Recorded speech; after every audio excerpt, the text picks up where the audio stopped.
Hey everyone, welcome to the Keep Watching podcast, where we decide what to watch so you don't have to. I'm Sarah. And I'm James. And today we're going to be talking about the first 2 episodes of the new Obi-Wan Kenobi show. So, James, what is your relationship to Star Wars? Okay, before we get into the show today, I have a story about a listener of the podcast. Oh. So we have a mutual friend who's also a listener of the podcast. Yes. And they were listening to the podcast at home. And then their wife came over and was like, "Oh, what are you doing?" And they were like, "Oh, I'm listening to a podcast." And then they started talking about how their wife had never listened to a podcast before. So he was just like, "Oh, listen to this podcast." We're her very first podcast? Yeah. So she's listening to it.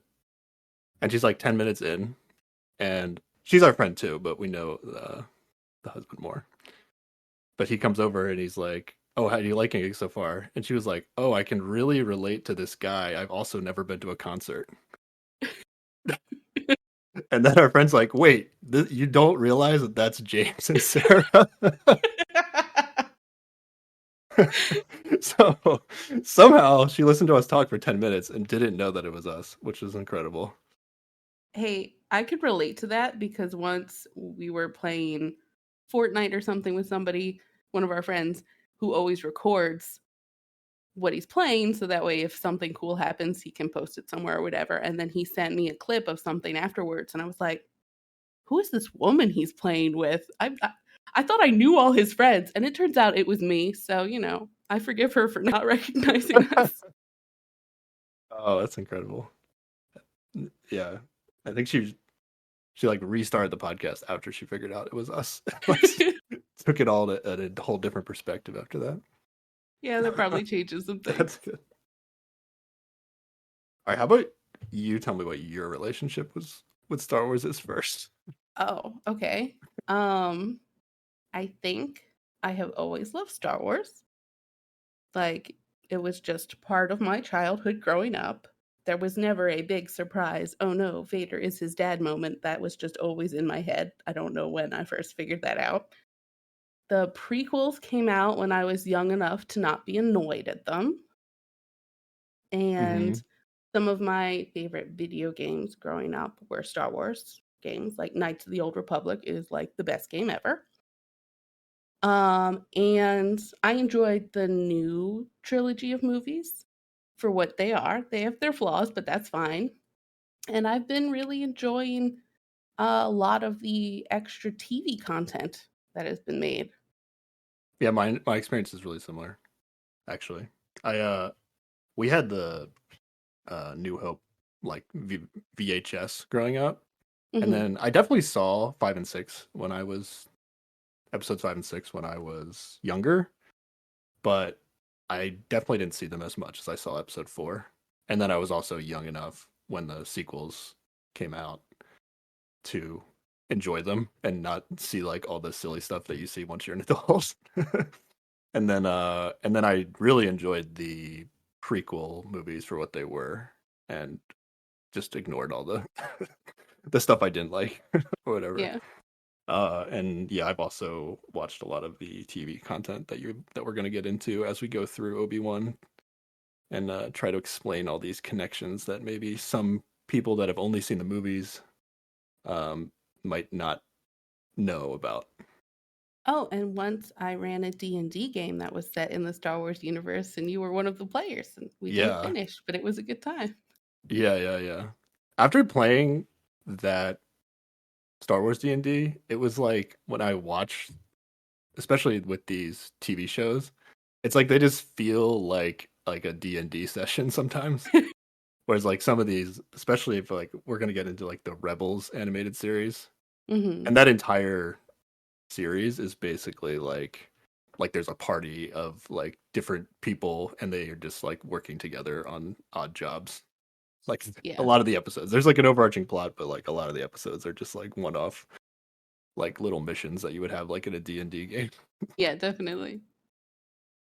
So episode 1, we're gonna go through episode 1 and 2. Mostly, okay, this is what we're gonna do. We're gonna go through episode 1 in its entirety. And then I think it gets a little like spoilery if we talked about like everything in episode 2. It's not as important about setting up the show in episode 2, but there are a few things in episode 2 that I'd like to talk about. And then as of right now, there is an episode 3 out, which we both watched. And there are a few things I want to talk about that as well, but I think they're getting into like the heavier spoilers of the show that will. So we're gonna talk about episode 3 in the after the closing song of the show. Sounds good. But the reason we are going to talk about 1 and 2 as the majority of the podcast is because that's how Disney Plus dropped Obi-Wan. They dropped episode 1 and 2 on the same day. And then every episode out of that is being released weekly. So yeah. Episode 1 of Obi-Wan Kenobi opens up with a montage of the prequel movies. They straight up went previously on Star Wars and then recapped the entire prequel trilogy. Yeah. It was kind of epic. If you have any like fondness for the prequel movies, it was kind of epic actually. Is that how you felt, or do you think it was silly? Well, it felt weird because they had not done anything like that for any of the other shows. So to suddenly be like, "Oh, here, do you remember Star Wars?" felt a little weird. But it was a decent recap of stuff. It skipped enough of the silly stuff and, got to the core stuff that was important. So it was a pretty good recap. Yeah, I think they touched on a couple of key points that are probably going to come up in the show. Mm-hmm. Even if they haven't come up yet. But I actually want to talk about, like, now that you're older with the prequel movies, I'm sure you've watched them again since you were younger, right? It's been a long time since I've watched them. Oh, okay. I think I rewatched them when we did our D&D campaign because like it was sort of set in between prequels and I was just brushing up on stuff. So that's been a lot of years, but it was a little rougher to watch then. Yeah, definitely. Okay. But I've had conversations with you where you've complained about things in the prequels, right? It is fair. For a long time before Disney bought Star Wars, I kept saying there are only 3 Star Wars movies. I don't know what you're talking about. I actually, after I think I talked to you and a couple other people, like I did go back and rewatch them, and I get all the hate for episode 1. I now understand. It's like it's like an ultra kids movie, like to the point of ridiculousness cut in certain ways. But I am a big Hayden Christensen. Is it Hayden Christensen or Christian Haydenson? I always get it. I think it's Hayden Christensen. I think I always have me doubting myself. I think it is too. I like say it the wrong way sometimes, but I'm like a big defender of him in these movies. Really? And I don't think you are, right? Honestly, like I think the second one is worse than the first movie. The fact that she has better chemistry with a child than with him speaks a lot for that second movie. Oh wow, that is harsh. Okay. Okay, one is like I was talking about this somewhat recently with somebody. It's like the first one is like a lot of like it's a lot of like slapstick comedy that leads them to like winning the battles, which is like why as an adult when you watch it, it's very silly. Like Jar Jar stumbling his way and beating everybody, and then Anakin like accidentally flying a ship and blowing up the whatever, like the mothership or whatever it was. I don't remember all the details, but yeah, I understand why it's like, wow, this is very much a kids movie. But what's the hate? What's the hate for Hayden Christensen then? Just his performance in that movie. I can't say his acting overall. I have not sought out other movies elsewhere. I'm sure he's fine. But in that one in particular, it's very stilted and just so like I do not believe that he has any feelings about her at all. It's awkward and it's probably the script's fault too because he's got a lot of creepy lines of just like, "Oh, so obsessed with you," and I don't like it. I've also though learned recently that they had to redo all of the talking for the whole movie because like some new equipment they were using was really noisy and they couldn't use any of the audio from when they were actually acting out the movie. So maybe that has some impact on it too. Just Only for episode 2? um You would hope it's like one of the movies. it's definitely in the second movie. I don't know if it's for the other two as well. Okay. So it's specifically like the Anakin Padme stuff that you hate the Yes. most. Okay. Yes. So okay, I'm a defender of this because Okay. the whole idea about being a Jedi is like you have no attachment, right? To Right. people or whatever. And this is like the struggle of the movie for him where he's like, I'm not supposed to have feelings, but I'm having Mhm. feelings, right? And I don't know like how an actor I don't know how you would act that. Like what thing in real life would you like think about to be like, okay, this is how I would be in this scenario. So I don't know. I feel like the portrayal of like how Anakin is in those movies like kind of makes sense to me from that perspective. Like it's hard to follow his logic and like why he's saying the things he's saying at times, but it's like but what would I be saying in his scenario? Like I don't know. I don't No, know like 100%. You know what would solve this? You get some gay people in this to either write the script or act it because, like, gay folks grow up going, I'm not supposed to feel this way. What's happening? That's how you fix that. uh it's different. It's not It's the same. different, but I think that's the closest you're It gonna is, get. yeah, it is like somehow, it is like similarly like religious based, kind of like making you feel like the way you feel is not the way you should be feeling. So I guess it's similar. And if you want to get into my Star Wars hot take, like the Jedi are actually bad guys. Like the Oh fact that they yeah, take all these kids away from their parents and go, you cannot have feelings or attachments or any human connection. Like that's some abusive nonsense. yeah. That's what I'm saying. Give Christian Hayden a break. Hayden Christensen. Give Christian Hayden a break here. Like this, I don't know. I will say like the scenes with him and Padme are like cringe at times, but I don't know. I didn't think they were like so bad that I was like, wow, this guy ruined the movies. Like, that's at least what I feel like I hear from people sometimes. I mean, the movies had greater problems overall too, but like that one's the one that I latch on to the most. Really, I Yeah. love all the Palpatine and like controlling both sides of the war. I actually think it's like a super interesting adult theme that's interesting, like in the movies. I think it's pretty good. But I think you get into the more interesting part of that concept in the Clone Wars cartoon rather than in the movies themselves. You get to see the granularity of it, like battle to battle in the Clone Wars cartoon. But yeah, maybe I'm like getting all the stuff confused, but I don't know. I don't hate 2 and 3. I actually really like episode 3, I think. If I remember correctly. All right, speaking of episode 3, we'll move on. We'll move on from this. But in the flashback, they have like my favorite lines in like the history of cinema. Oh, Well, I'm being jokingly a little bit, but I laugh every time I see this in the movie. The yeah. scene where right before Obi-Wan like slices Anakin up on the fire planet. Yes. Obi-Wan, listen to this line.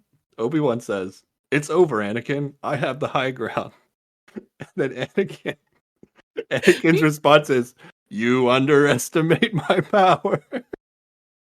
I love this.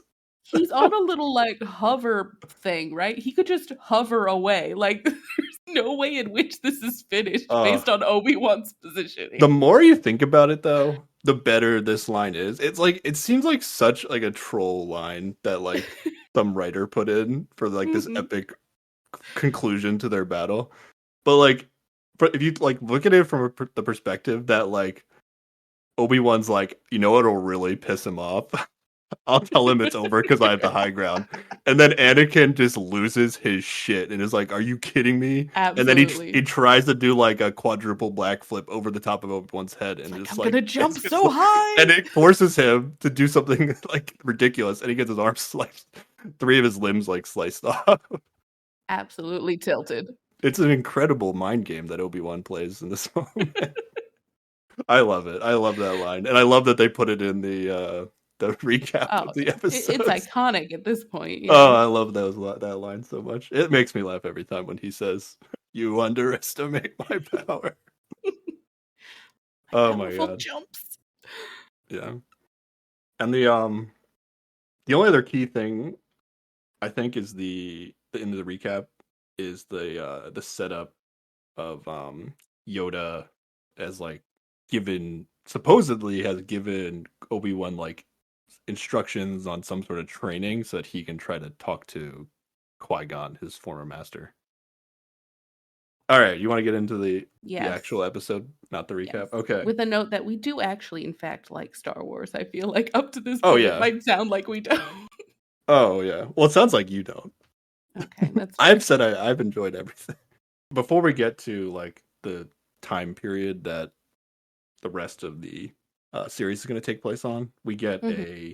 I guess it's like kind of a flashback, but it's like the flashback to start the series, which is just it's the Order 66 is like in action or has just Hmm. started, and there's like a Jedi who's like defending a bunch of little kid Jedi, Yeah. and then she gets killed, and then she somehow like gets killed but also kills the last guy that's trying to kill her simultaneously, like a double Yeah. like they kill each other, so there's Hmm. no threats for the kids after Yeah, they after just have to the Jedi escape. dies. Yeah.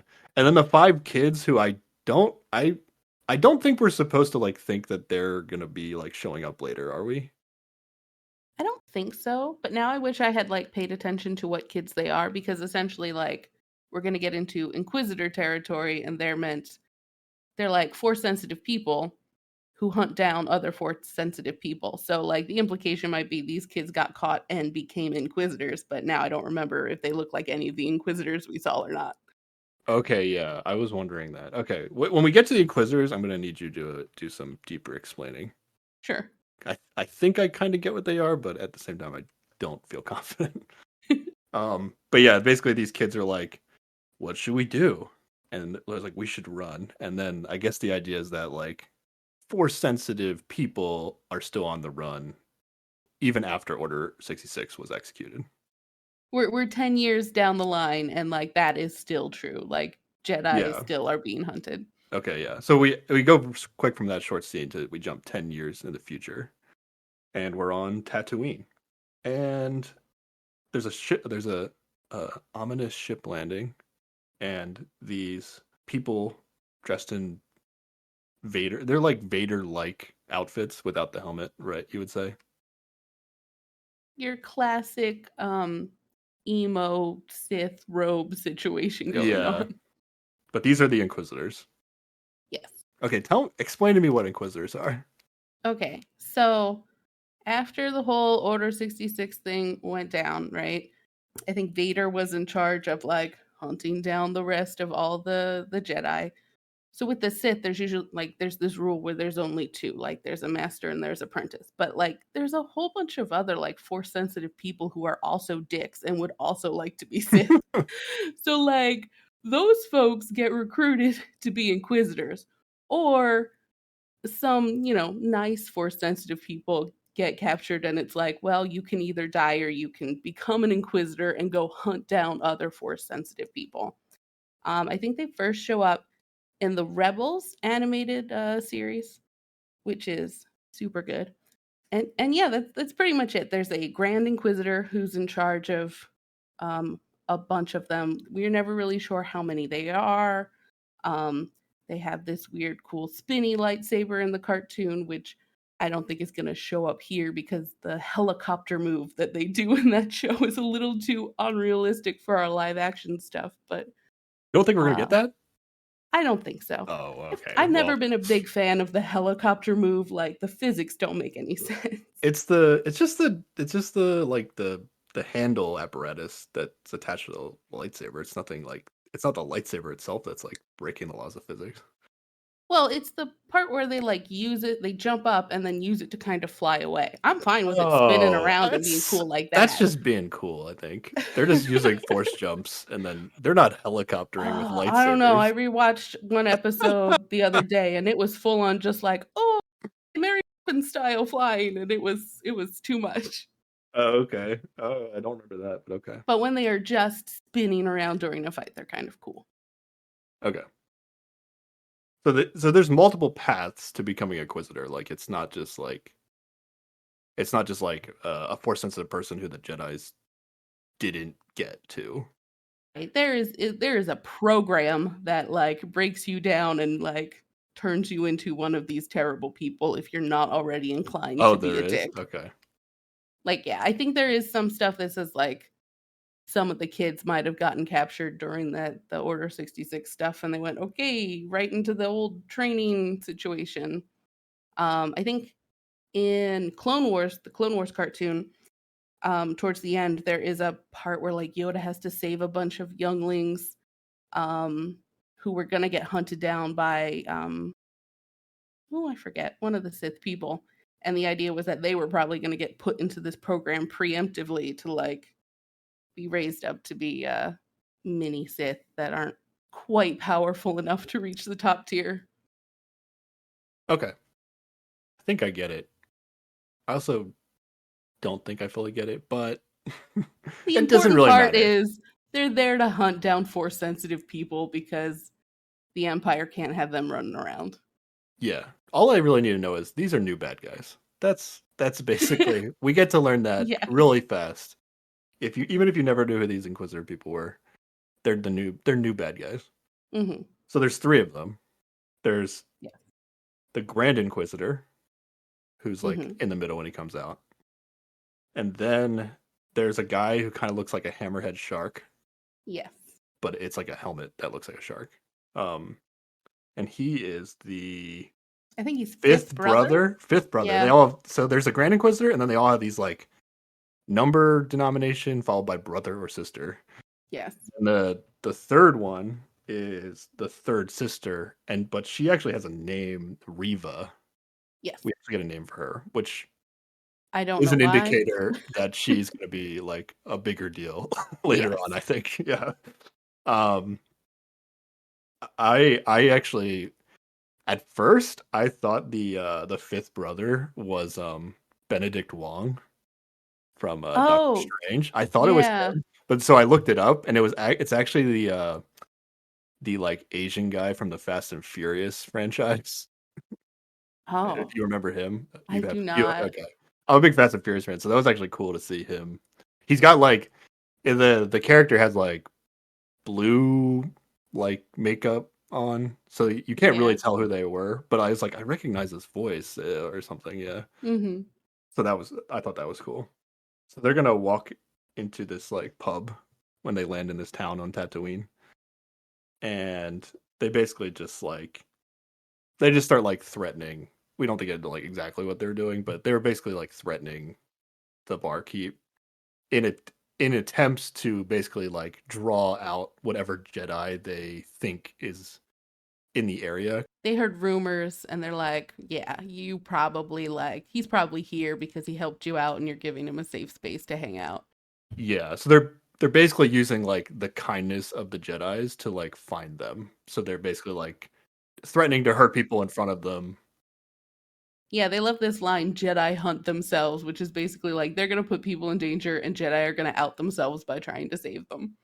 But this whole time, I was just imagining being someone in that bar just with like noise canceling headphones on and not really realizing the menacing situation behind while Yeah, you're just like jamming. That that'd would have be been great. crazy. Yeah.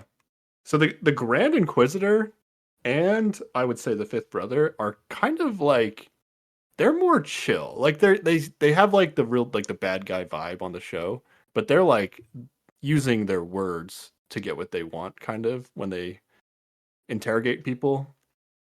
Yes. But so the Grand Inquisitor is like talking to the bar owner for a good while, and then Riva, the third sister, she just gets impatient and she takes out a knife and just throws it straight at the guy's head. She is hella aggressive, and I Yeah. think I love her. Like, she's just great. Yeah. I mean, I don't. She's like pure evil. Like this is gonna be the bad guy, the newest Hmm. like big bad guy in the show. But the knife like stops right in front of the guy's face because someone in the bar has stopped it. Okay, this Jedi is a dumbass because all you need to do is just Oh, you're like divert spoiling it it. so it doesn't hit him. You're spoiling. Well, okay, Okay, well, but this we're spoiling it. you thought this was gonna be Obi-Wan, right? Um, You didn't think it was gonna be Obi-Wan like right from the start? I was like, oh shit, it's not no. Obi-Wan. That's like I was like not expecting to see other Jedi in this. So Hmm. I don't know. I Yeah. guess maybe I just wasn't as prepared as you were, but I was like, Well, I was oh, just thinking it's too early for this kind of like immediate conflict with Obi-Wan. I just thought they were trying to draw out Obi-Wan right away. Mm. Yeah. I mean, that's probably the vibe they were going for. It's a different Jedi. So, okay, what were you gonna say Yes. about him? Well, he like instead of just like diverting the knife so it doesn't hit this guy in the face, he like stops it so it's like hovering right in front of his face, which means he has to like concentrate and keep his hand like pointed at it, and that's how she finds him. But if he had just like bopped it away, he could have gone back to being chill and she wouldn't have found him. It's so dumb. Well, you're pretending like you know how to use the Force, and you're like, oh, if I know how to use the Force, this is what I'd be doing. Like, what the hell? Well, it's got to be easier to just like move something a little bit on its way somewhere than Okay, hold it in space. Like, okay. no, this guy does not know how to Yeah, Jedi. you're burying this guy, man. I mean, he Dang, was dumb, and that's how he got caught. dude. This Jedi saved this man's life, and I appreciate that. I mean, yes, but he could have done it better.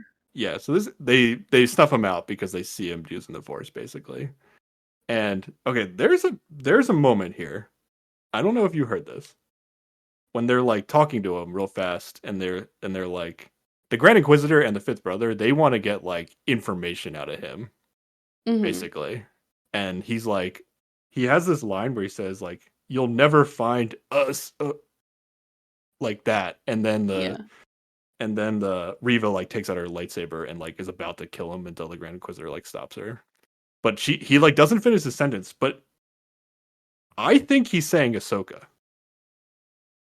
Oh, really?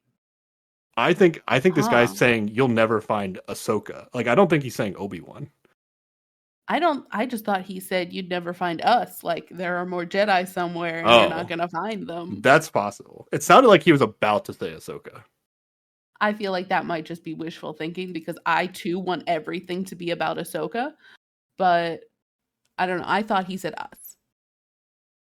Regardless, let's use this time to tell people about Ahsoka. You mean the best character in all of Star Wars? For Yes. people that have only seen the movies and You're maybe missing haven't checked out out. the Disney Plus, any of the animated series or the Disney Plus live action series content, Sarah's going to tell you who Ahsoka is. Okay, so the Clone Wars animated series is amazing. You're going to watch the first episode and you're going to think this is too kiddie and silly. I can't get through it. But I promise you, you get through that first season and you're going to get some of the best that Star Wars has to offer. Ahsoka is Anakin's Padawan during the Clone Wars. And she goes through this great character arc of like trying real hard to, graduate and be a full Jedi, and stuff happens and she leaves the Jedi Order and she's real independent and just is like, fuck all this good and evil nonsense. She's great. She's your favorite She Jedi. should be everyone's favorite Star Wars character.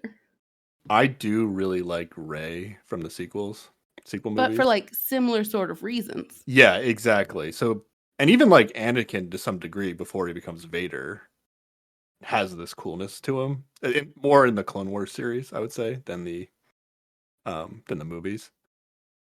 But it's basically like, oh, okay, the Jedi's take you into their religiousness practices or whatever, Hmm. and they teach you all this cool Force stuff, and they teach you a bunch of cool stuff. But then they also like make it so you're not allowed to have attachment to things and all these other rules that are. It's like kind of similar to religions in real life, in my opinion, where it's like they do teach you good values, but then add on these kind of like conditions that may or may not make sense. And when a Jedi starts to question these things that don't really make sense, the more they think about them, that's when I start to like Jedi. Like that's when they start become cool. Hmm. So Ahsoka meets this criteria. I think Rey meets this criteria. And Yeah. even like I really like old man Luke from episode 8 Oh of the yeah. movies, Yeah. like because he's gotten to the point where he's like the Jedi let the freaking Sith take over at the height of their powers. Like, do not praise these people. Like Yeah. basically, yeah. So he's still like he knows all the cool stuff that the Jedi taught him, but he's like, yeah, they're not all great, and that's what makes the Jedi cool, in my opinion. Yeah, I 100% agree. Would now be the time where I talk some more about how the Clone Wars is amazing, or shall I wait? Go ahead.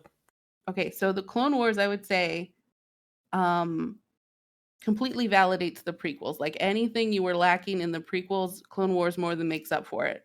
So you got Darth Maul, who was like an excellent setup for a villain, but then dies in Phantom Menace. Surprise, he does not. He he comes back with various kinds of robot legs, and he is an amazing villain in Clone Wars.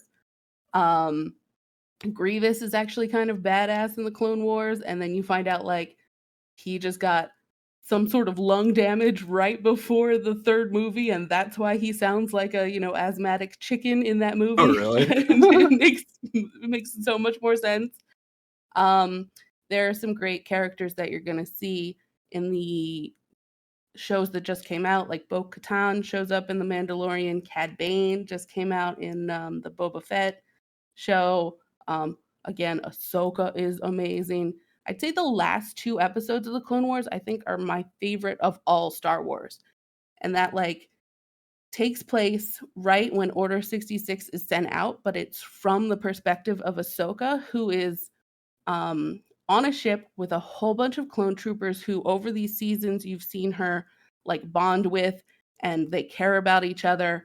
And they're transporting Maul back to Coruscant for reasons that are not important right now.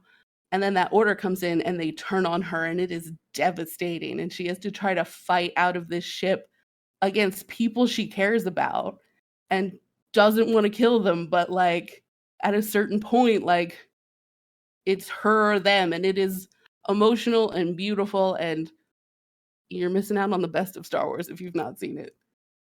Yeah, you really like the final season of Clone Wars.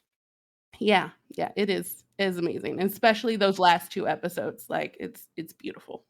Because they did a thing with Clone Wars where like the first 6 seasons kind of came out. A while ago, yeah, like before Disney bought everything.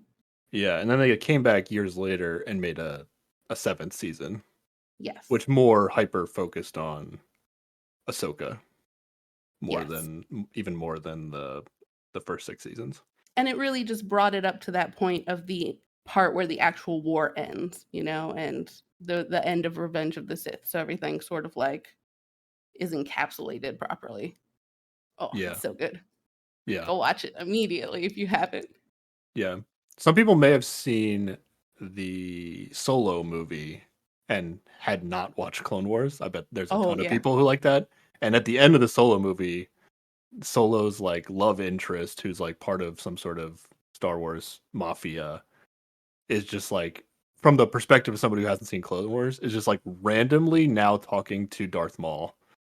Yeah, it makes no sense if you haven't seen this stuff. Yeah, and if you haven't watched Clone Wars, I don't know exactly the tie-in, but I think what it is that there's a point in time in Clone Wars where behind the scenes he becomes like the super mafia boss of all these different like underground like spice runners and different Yes. like types of mafia, but behind the scenes he's actually like the leader of all of them. Yeah. So I think that is the tie-in in Solo, that like whatever mafia gang that Solo's love interest is part of, he's actually like the super boss, and somehow she's important enough that she gets to talk to Maul directly. I don't know why that's the Yeah. case, but Star Wars does this thing that I kind of like where they make like so many different characters to the point that like I don't actually think they know for sure which characters people are gonna like and not like. So when they like made Darth Maul for episode 1, people were like, "Oh, that's a really cool character." After they kind of like started releasing the images of him and stuff, and then they kill him in the episode. I mean, he got Yes. killed, right? Like, Yeah. he'd get, but they do this thing where, and then people are like, "Wow, you killed like the coolest part of the movie." And they're just like, oops. So they later on in like Clone Wars, there's like, okay, sorry, and now he's back to life. It's just like, Yep. I don't mind that. I respect that, and they do the same Yeah. thing with Boba Fett, Mhm. which in episode 6 he falls into the Sarlacc pit. definitely he's supposed to be dead. And Oh, yeah. when the time that movie was made, he's supposed to be dead. But you know, what is it, like 40 years later? They're like, you know what? Let's pretend he didn't die and make a TV show out of it. And I Mhm. really liked it, regardless of whether you think it's silly that they just brought a character back to life. I really liked it. Yeah, I loved it. Star Wars is not afraid to slap some robot parts on a person and trot them back out. It's fine. Yeah. Where were we? Okay, back to the Obi-Wan. Yes. There's so much cool stuff. There's so much cool stuff that is probably, you don't have to like absorb it before you watch Obi-Wan. You definitely don't. I don't think they would make it so you have to. But there are a lot of like cool things that come up that you're like, oh, I actually like know where this is from, and yeah, it's Mm-hmm. and it's not from the movies, but it's from these other series. Yeah. Well, my prediction, I think this guy is saying Ahsoka, and I think we're gonna get Ahsoka at some point I in would this, love that. right?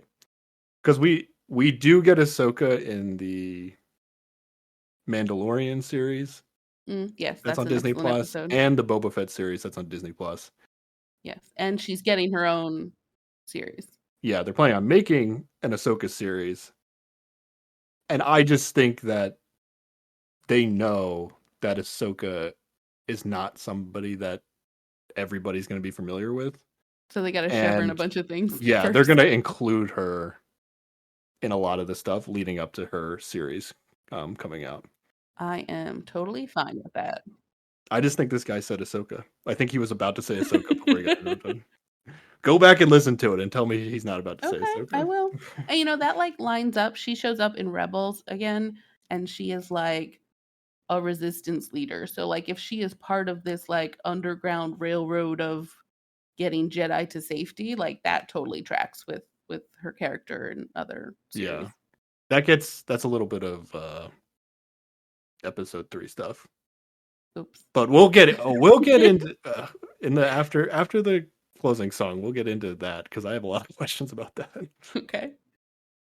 Okay, so somehow this Jedi, though, when the Grand Inquisitor like stops the third sister from killing him, he somehow just like runs away. There's a lot of like silliness in some of these like fight scenes that I'll get into throughout the series. But yeah, he's able to like just like run away, and they don't like run after him. I don't know what their deal is. Like, I feel like the the Inquisitors don't like running or something. Oh yeah, I think that's 100% what it is. I Yeah. used to take Krav Maga, and my instructor was like, "This was made by a bunch of like old fat dudes who just want to get shit done and not really work up a sweat." And that is the vibe that I get from these Inquisitors. Yeah. But we find out that the third sister, who is being made to be like the super bad guy, she is really trying to hunt down Obi-Wan Kenobi specifically. Yeah, everyone else is kind of like giving up hope on finding him, and she's like, "No, I gotta find him. He's the worst." Yeah, and we don't know why that is.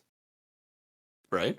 I think it's just like if there was a list of famous Jedi to hunt down to like become more famous, like he's at the top of the list. It's like Yoda, then him, and then all other people, sure, are under that.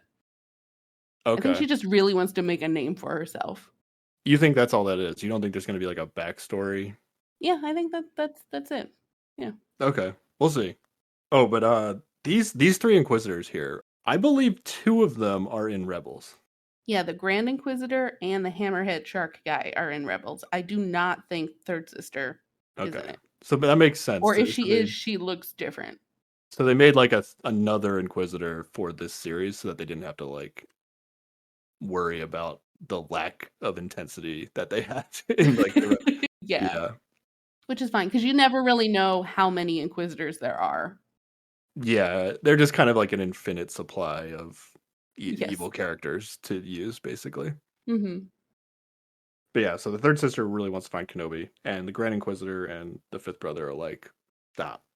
Just stop with that, basically. The Grand Inquisitor, the fifth brother, are just like they're kind of chill. Maybe it's just relative to the third sister, but damn, they they don't really give a crap. It's like they're just out there doing their thing. They're just trying to get paid. Yeah, but she is like menacing and is like gonna back it up. And I bet like they're always telling her to like they're trying to shut her down all the time. They're like, "You're too aggressive. Stop worrying about Obi-Wan." And I bet, if she was a man, they would be a little bit chiller about it. I feel like this is some galactic level sexism going on. Oh, really? You think so? Well, I Yeah. have some serious sexism questions later. Oh, okay. So do I. Okay, let's actually get to Obi-Wan being in the show. That would be good, yeah. Yes.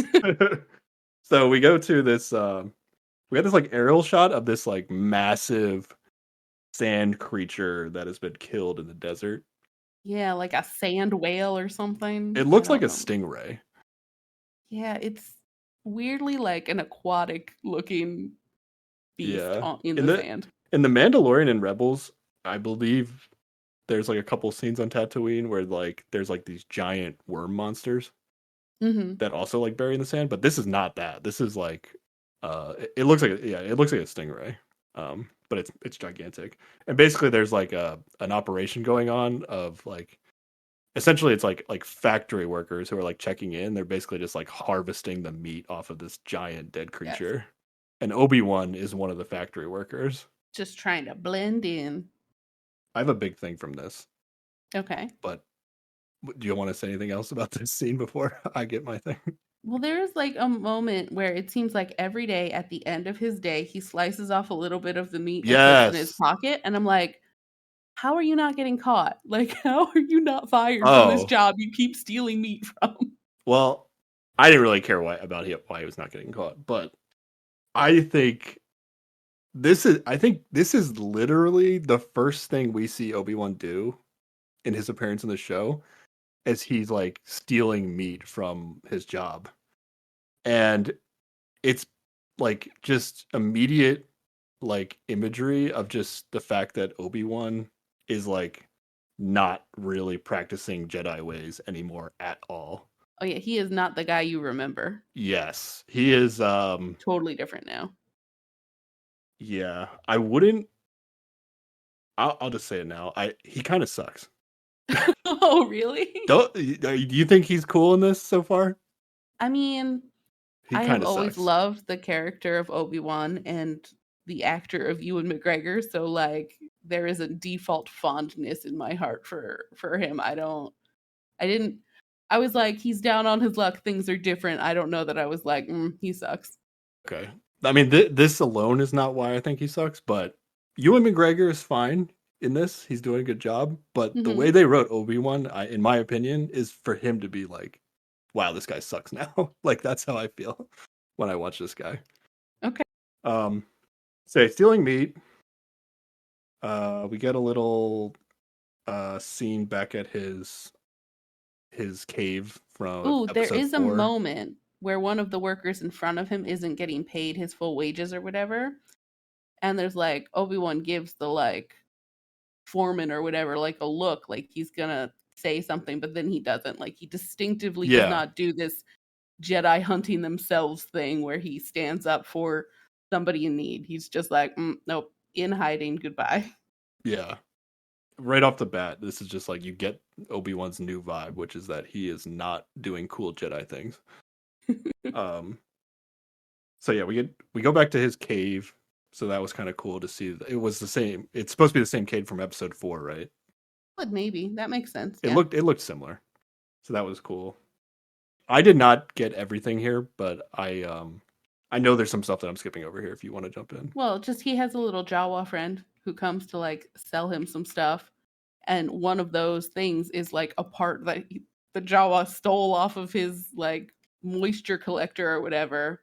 And I just love like Obi-Wan calls him out on, and he's like, "Well, you could at least clean it if you're gonna sell me back my own parts. And this Jawa's just like deadpan, is like, cleaning costs extra, like does not deny that he's stealing his parts at all. He's just like, I could clean it, but you're gonna have to pay for it. Yeah. That was a cool Obi-Wan moment. But then the Jawa is like, oh, I just salvaged like an old Jedi ship, which I think is supposed to be the Jedi from before. His name is Nari. Yeah, I think it's his Yeah, ship. it's like his ship, and he just like, and he has like a belt or something that's from like the Jedi wardrobe, and he Mm-hmm. shows it to Obi-Wan, and Obi-Wan like doesn't even flinch. He's just like, nope, I don't want this belt. And he Yep. gives it back to him. Like, yeah, we're like, it's just so many of these things back to back to back. We're just like, okay, Obi-Wan is just does not care about anything Jedi No, that related. it's does not care. I feel like it's he put these things away because that's what he must do to survive. I guess. I mean, like, but he doesn't have to steal meat from his work to like mask his identity. I think he's just poor. Yeah, that it's that too. But he could still like be like, oh, I'm still gonna like do the good things that the Jedi taught me, but not do anything of like the use the Force or use my lightsaber so that people know that I'm a Yeah. Jedi. Yeah, but he's totally just like, I don't want anything to do with the Jedi, in my opinion. So he goes to sleep. He starts having these like flashback dreams. We get more of like a like montage flashback dreams of like episodes 1, 2, 3. Mm-hmm. So he's like having these dreams about Anakin. I'm not sure if they're gonna mean anything later, if we're gonna get more of these. At the very least, he's haunted by his past still. Yeah, I guess that's all it's trying to show. And he wakes up, and in this moment, this is the first moment where he actually tries to like talk to Qui-Gon, his former master. Yes. Um So like unsuccessfully. by the end of this series, we're like definitely gonna get some Force Ghost action. Like, Yeah, I was going to say Liam Neeson better be in this shit, right? At some yeah. point. Yeah. Yeah, so he's super unsuccessful. Like it's been 10 years since Yoda gave him, I don't know what Yoda like told him to do, but clearly he has not had any success with whatever Yeah. this is. I don't know how he's been training, but he literally just wakes up and is just like, I would really like to talk to you right now, Master.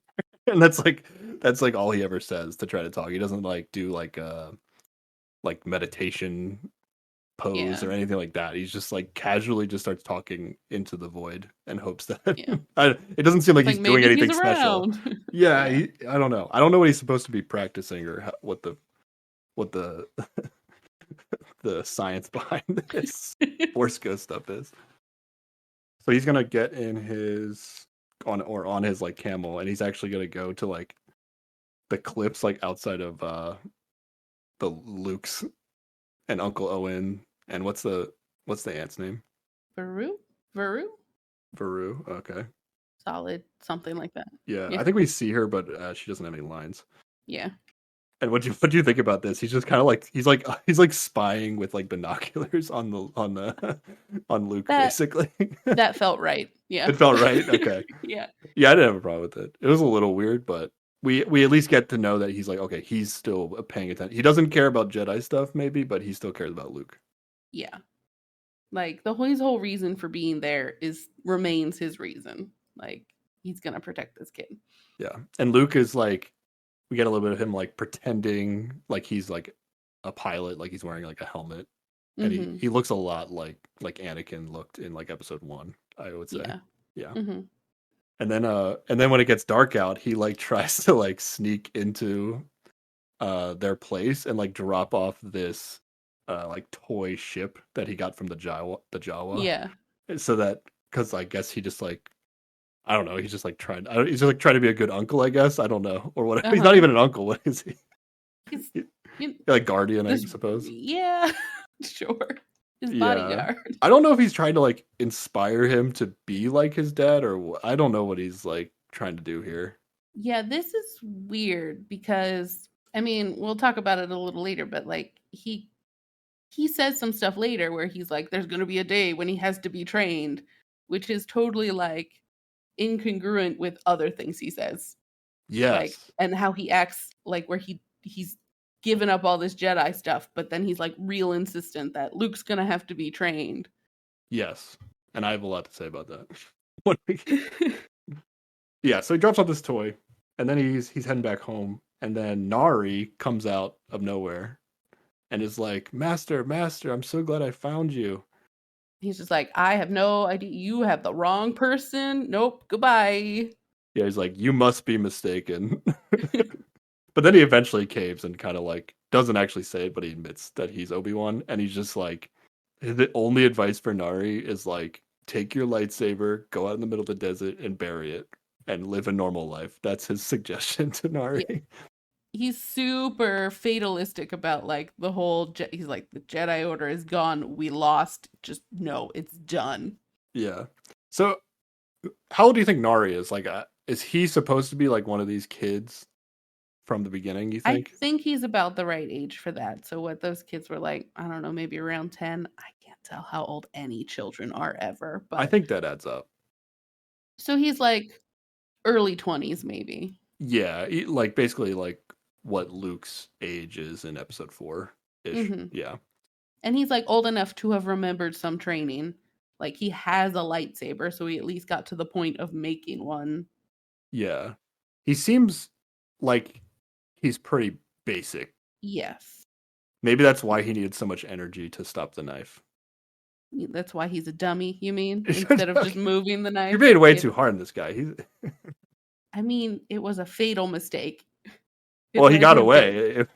I know, but They then saw they his saw his face. face, They saw and his then face. he's totally screwed. Like, if he had just not done that, he'd be fine.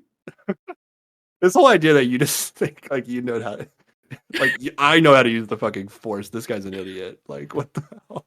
I feel like I've consumed enough Star Wars that I know that you can just push something instead of just having to hold it into place. Like, Oh man. pushing is fine. Oh, that reminds me. I actually saw Ewan McGregor on talk show Uh-huh. like leading up to the premiere of this, and he was like telling the story about how like when he's in like airports and he does this thing for himself where he's like going through an automatic door. He like just like moves his hand a little bit like he's using the Force to open the door. Amazing. And he was like I do it for myself, but I kind of hope that people see me do it. I was like, oh, that's incredible. That would be That's so so good. amazing to see. Like, Mm-hmm. oh my god, yeah. So basically, he doesn't help Nari at all.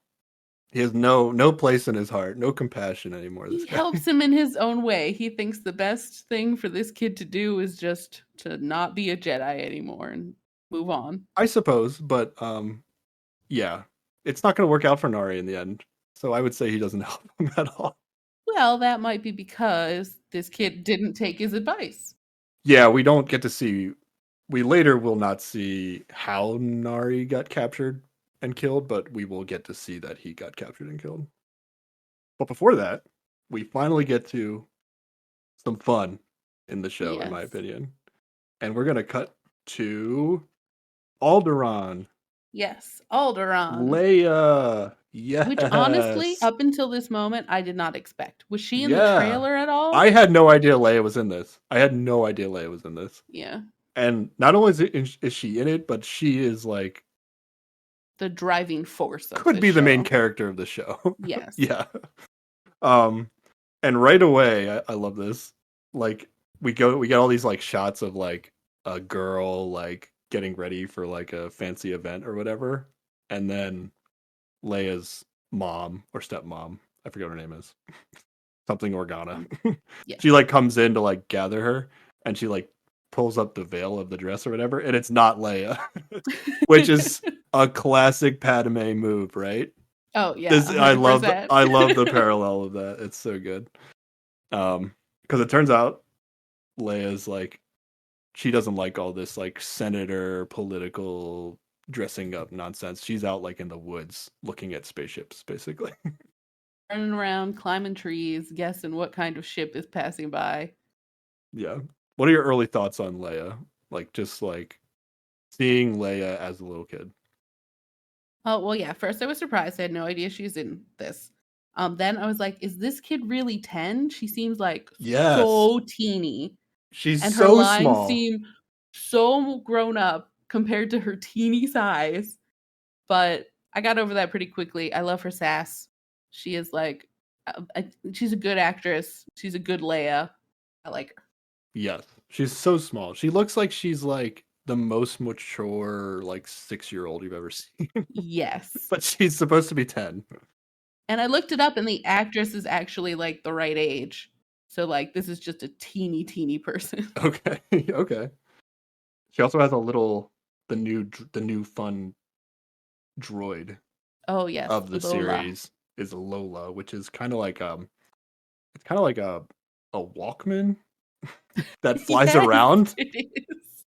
It's like a Walkman that flies around, and it Mm-hmm. so far it just beeps, and Leia can talk to it, and it's like her only like true friend, I Yeah, it's her guess. only friend. Yeah, but she Yeah, is very polite to droids. She treats them like people, which is yeah. not a thing common in the Star Wars universe. So I have my note. I wrote down one thing in my notes. I was just like, Obi-Wan sucks. Leia is the best. That's what I wrote down at one point. So Fair. this show should be called Leia, but it's not as much. It probably wouldn't get people to watch it as much Yeah. as calling it Obi-Wan.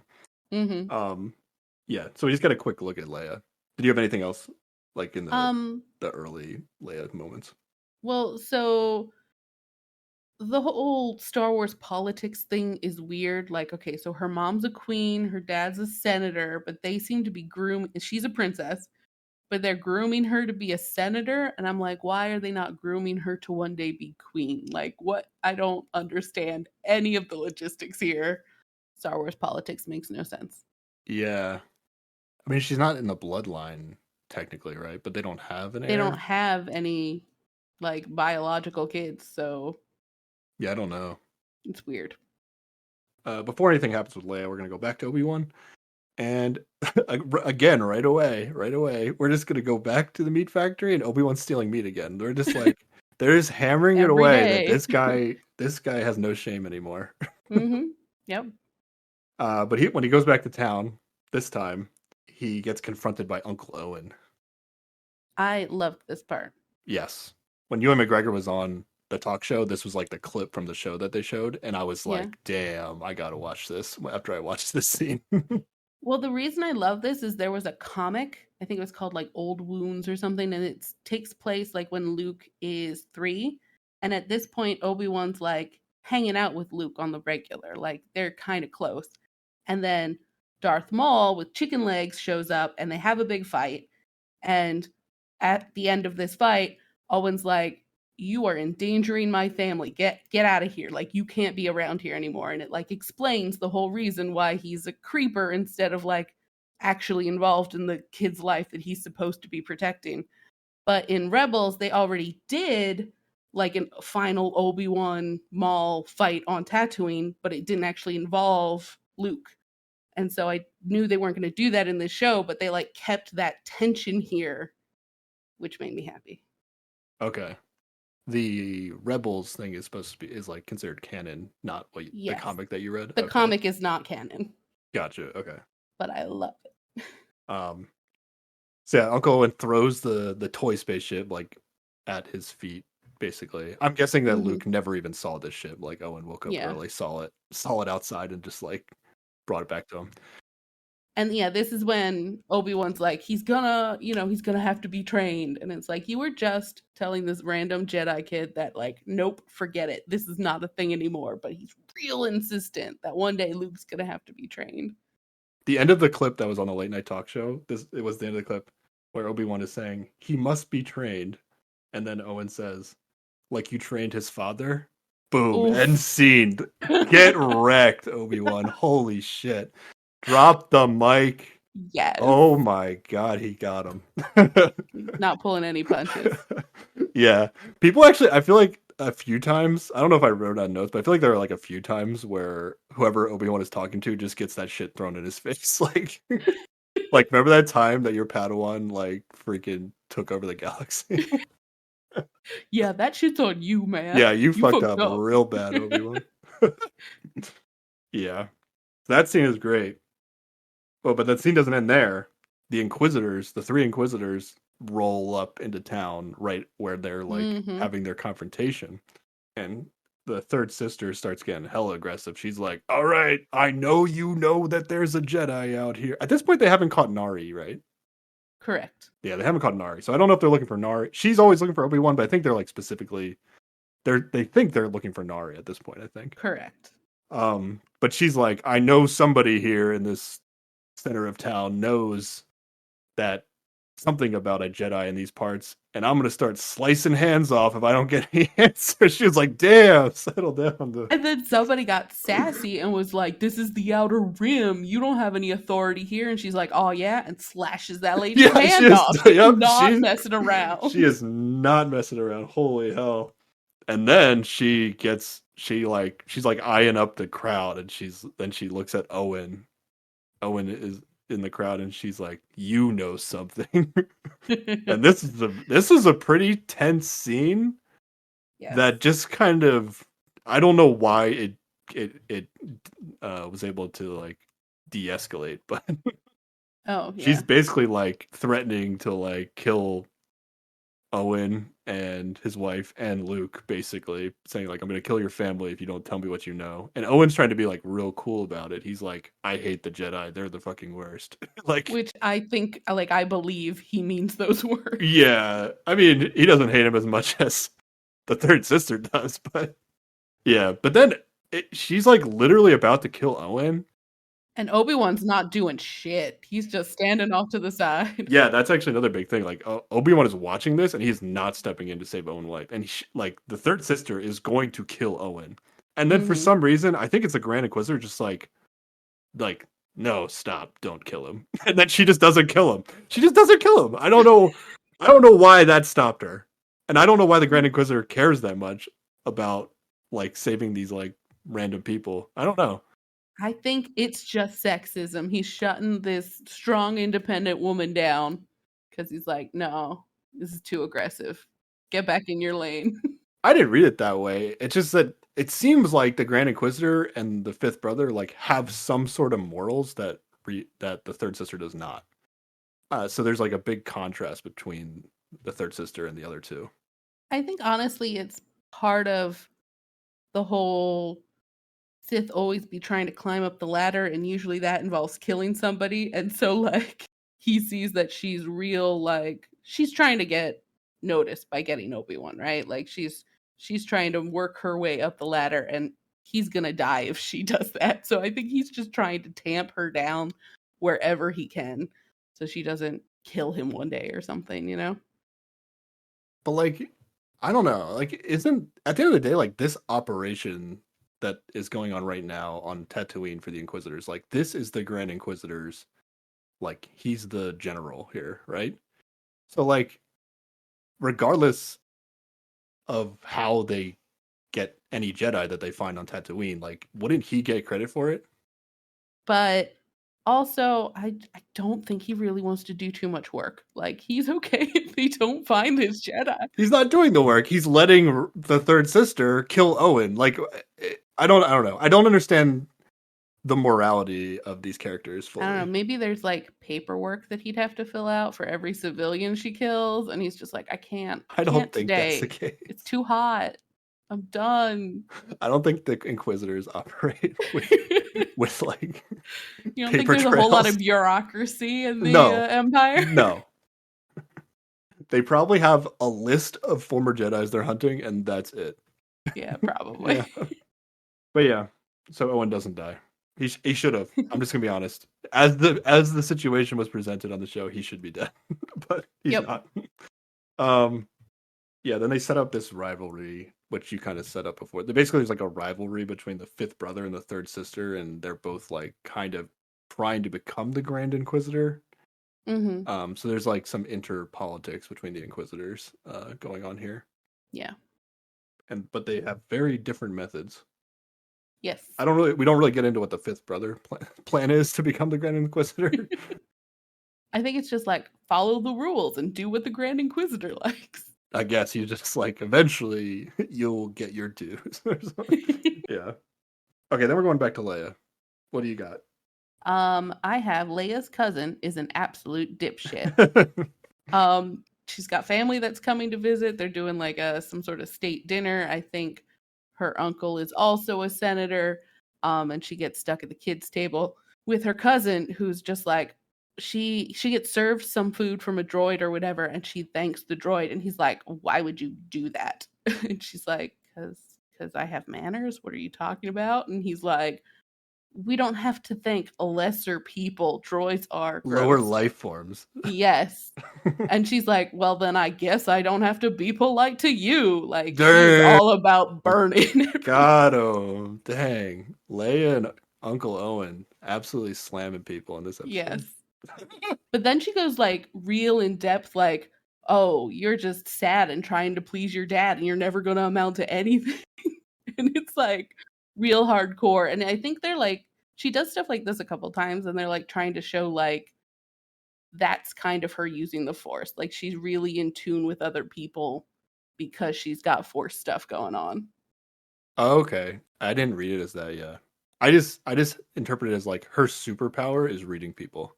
But I guess it could be force related, yeah. Her force superpower is reading people Okay. and then destroying them. We also find out that Leia has never been off planet. What else? Oh, C-3PO is around. And that's when I wrote, like, so they sent Obi-Wan with Luke and C-3PO with Leia. Like, how lame is that? This is some more sexism at work. Like, Oh, what? we haven't even got to the worst of it, I think. Yeah. Oh, and then we get like, I feel like in almost like any like kids based show, like drama, is like one of the parents or like some family member of the child has to be like super unsupportive of whatever the child has to do. And the other one's the cool one. Yeah, I don't know if there's always a cool one, but there has to be like this family member who's like super hard on you and wants you to be this very specific thing that you don't want to do. And that's That's her mom. yeah, their stepmom or whatever. And she's like, "You have to apologize to your cousin." I'm like, this is bad parenting. Like, she needs to teach her the difference between like, okay, maybe don't destroy him, but yeah, he is an asshole and has bad opinions and stand up for people. So I don't know. Yeah. It's something I realized like more recently. Like if you just like go watch like every Disney movie ever, like this is basically the like the center of all the conflicts. There's a child who is not being heard by her parent, basically. And then I just have yeah, Leia's gonna get kidnapped. And that's where we actually get into the real drama of the show. Okay, but this kidnapping scene, like, Yes.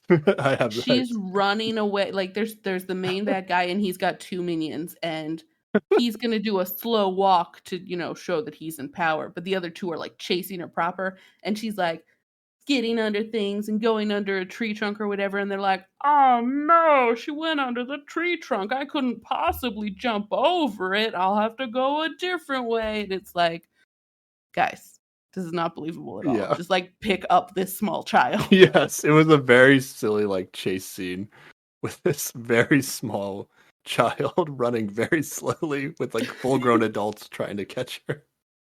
Yeah, they were not trying. Yeah, there's like a little bit of a spot in like the second episode where we get something similar to that as well. But this is not her using the force. She's not like slowing down her. No, No, she's just okay. teeny and they're lazy. You're not gonna give her credit for using the force here. No, they're just bad kidnappers. Yeah. It's like a silly kids like chase scene, yeah. It was whatever. So yeah, Leia's gonna get kidnapped, and then the Organas are gonna call Obi-Wan. Obi-Wan opens this like he starts hearing this noise, and he opens up this like box that he hasn't opened up in 10 years, and it has like a whatever, a comlink, yeah, comlink or whatever it is. The Organas are like, "You have to help us, Obi-Wan. Like you're the only one that knows who she is. So we can't ask anybody else to like go get her because we'd have to like explain why it's like such a big deal. Or I don't know. I don't know why they couldn't get somebody else, honestly.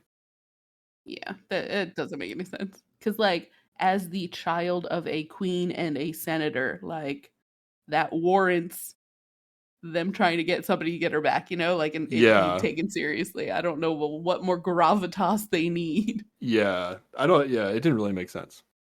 But yeah, of course Obi-Wan is gonna help them, right, Sarah? No, he's like, but I don't wanna.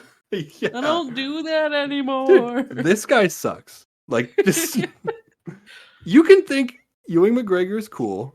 Hmm. You can think this show is still good, but the Hmm. character of Obi-Wan is supposed to suck, and that is what he's doing in this moment. Yeah. He's really just like he comes up with like the shittiest excuses too. He's like, I can't leave the boy. Like I can't leave Luke Well, yeah, first unattended. he's like, I don't do those things anymore. And he's like, come on, you gotta. And he's like, oh, but I can't leave the boy behind. It's like, well, which is it? You don't do it or you have to do it here. Like, Yeah. And then Organa literally has this line in the sequence where he's like, she's just as important as he is.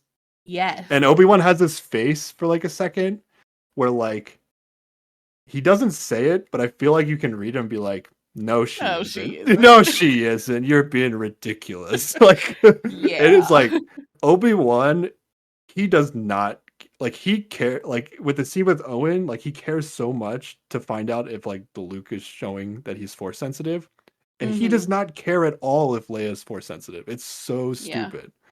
And this is the most sexist thing in the show, I think. Yeah, definitely. Of the character Obi-Wan is sexist, basically, is what it is. And it's Yeah. like, yeah, Obi-Wan is straight up just kind of sucks in these early episodes. But I do think part of it is like little Luke looks like little Anakin who he actually like interacted with as a small child, and like so that's like tugging on his whatever is left of his heart, like I guess so. feels that connection stronger. Later on, like he is going to be with Leia, and he views her as Padme. But he does get a little emotional at that point about it too. I just think because he hasn't seen her or interacted with her, it didn't hit him yet. Maybe. I just think he sees her as Padme, and since Padme like wasn't a Jedi, he like isn't even thinking about Leia as a Jedi. Also that, yeah. Yeah. So this is what I think. I think if you're gonna complain about like anything sexist in the show, like this is what it is right here. It's like Obi-Wan is not even considering that Leia might be like a better Jedi than Luke is, which doesn't make any sense at all. Yeah. So basically, we had this conversation, and Obi-Wan's just like, "Nope, I can't do it. I'm not gonna help you." And then we're just gonna go follow him around some more. He's stealing more meat. We got a third time he's stealing meat. Yep. This is clearly his daily habit. Yeah. And he goes back into town, and then Nari is like hung up in the roofing or like some sort of archway. And I guess this is supposed to be like stepping stones of him like getting his mind changed about whether or not to help Leia. I don't know. This kind of drags out. It's like, really, Obi-Wan, you're not going to help with Leia. Come on. It's like, come on. It's like we have 10 more minutes to fill yet, so he's gonna really drag his heels on this. Exactly. And then he like heads back home, and Senator Organa actually shows up at his house, and it is just like, come on, do it. And then Obi-Wan's like, I guess. Fine. I guess. I don't know what he did differently to convince him, other than it just Obi-Wan was like, wow, you flew all the way here. I guess it must be serious. No to you. Yeah, I guess it must be serious since you're here. Just think of all that time that was lost with him having to fly there to convince this man to go save a child. Yeah, very silly. Yeah. So Obi-Wan's gonna go out into the middle of the desert, and he's gonna dig up his lightsaber. Yes. How does he find it? That doesn't make any sense, but okay. And it's two lightsabers, right? It's his and also Anakin's old lightsaber. And then right at the end, we're getting to the end of episode 1. Right at the end of episode 1, we find out that the third sister is actually the one who hired the kidnappers to get Leia. I don't know if we know this here, but she did not have permission from the other Inquisitors to do this. This is like she's going rogue in the Inquisitor hierarchy, and she's just hiring people on the side. Shit done. Yeah, I mean, let's be honest. She's super good at her job. Now, do we know why she thinks that kidnapping Leia will bring out Obi-Wan? Because Obi-Wan and Senator Organa, Bail Organa, fought together in the Clone War. Like they were associated then. So she's thinking that this is just Bail's normal kid, and that just because they're old friends, he'll call on Obi-Wan to come and save his kid. Okay. So you don't think like Vader told her, because we get like something later where like spoilers, Vader is in this series. We get like a thing where like she gets to talk to Vader directly. Like you don't think Vader told her that like this is my kid? I don't think he knows that this is his kid. Oh yeah, he doesn't. Okay, yeah. You're right. Wait, how does Vader find out Luke is his kid? He feels it in the Force. Oh, really? Yeah. Oh, okay. Okay. Just, Force things. Yeah. Yeah. Obi-Wan is like, okay, I'll do it. Changes his mind, and then he like the end of the episode is him getting on a ship. And you get to see the lightsaber on his belt. He is not good at being sneaky. Yes. This idiot should have like covered that up in the bottom of a bag, not like it's on his hip and he's just like, haha, lightsaber. Yeah, this is way worse than anything you wanted to get on about Nari for like how he used the Force or whatever. Like he's literally wearing the lightsaber on his belt and it's just covered up by like his cloak. And if he ever like flips his cloak, you're gonna see his lightsaber.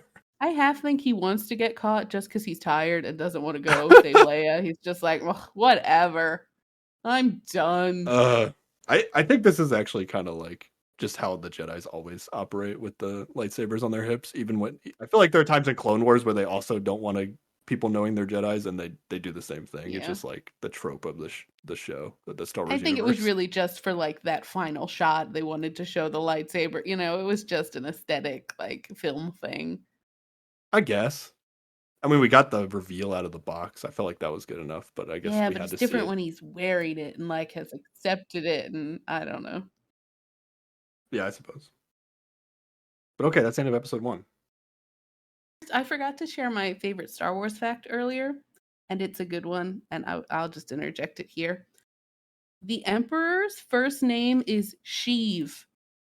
Sheev. Sounds like Steve. It's not Steve, but he's Sheev Palpatine. That's canon, and it's my favorite Star Wars fact because it's such a dumb name. Oh, really? Yep. Emperor Sheev. Okay, we can continue now. Okay. Okay. So episode 2 is going to take place. Have you ever seen this planet before? I forget the name of this planet. Okay, I believe it's, unless this is the city on the planet, one of the guys he talks to early on calls the planet Diano. Yeah, I don't think I've seen that planet before. To me, it looked like the like lower levels of Coruscant. It does have that sort of like shitty city vibe, yeah. Yeah. It's like a super highly populated, like dingy planet, basically. Or wherever he is on this planet. Wherever the city, whatever city he's in, is like this. And he has like a little bit of a scene like right in the beginning. This is the guy that says Diano, where he's like trying to like check to see if he can call like the Organas or something, and like he doesn't have a single, and then the guy tells him like, oh no, he's trying to track a ship, and he just goes up to a random man and he's like, I'm trying to track this ship and I lost the signal. And it's like, that is the sketchiest shit. Like if somebody comes up to you and he's like, I'm trying to track this car but I lost signal, do you have signal around here? Like I would be like, goodbye serial killer, I have to go. It's just like a plot device. At least the way I interpret it is like this is like a plot device to be like, okay, Obi-Wan is not going to be able to call for help on this planet. It's just like he's by himself with whatever he wants to do on this mission. And he can't like go directly to the ship. He has to do some investigating to find it. Yeah. But also, like, he is walking around looking peak Jedi. Like, he is wearing a big ass dramatic brown cape. Yeah. And, like, nobody else is dressed like this. He is not good at blending in at all. Yeah. I'm not going to get into, like, all the little details that they show on this planet, but it is a very cool, like you're really into, like, kind of like the world building aspect of Star Wars, right? Yeah. So what did you like this planet? I loved the moment where there is an old clone trooper just like begging on the street, and like he goes through this full face journey of just like recognizing this face that he fought alongside of and then being like, "Oh no, doom, they killed all the Jedi." And just I don't know, it was a great emotional moment that I really Yeah. liked. So in the IMDb page, this character you're talking about, which is an old storm or old clone, Mhm. is listed as the veteran clone trooper. Yes. But I think in Clone Wars they do get into the like some of the clones that they remove their like chips in their head that make them Yes. execute Order 66, right? Mhm. So this clone trooper is one of those clones that just didn't have the chip in their head, right? Wait, is Otherwise, it? it has to be. Okay, so specifically, I'm surprised you weren't on my same page as me on this. This is Rex, right? Is it Rex? I think this is Rex. So Rex is a clone trooper from the Clone Wars that in the Clone Wars animated series is he a general or a captain?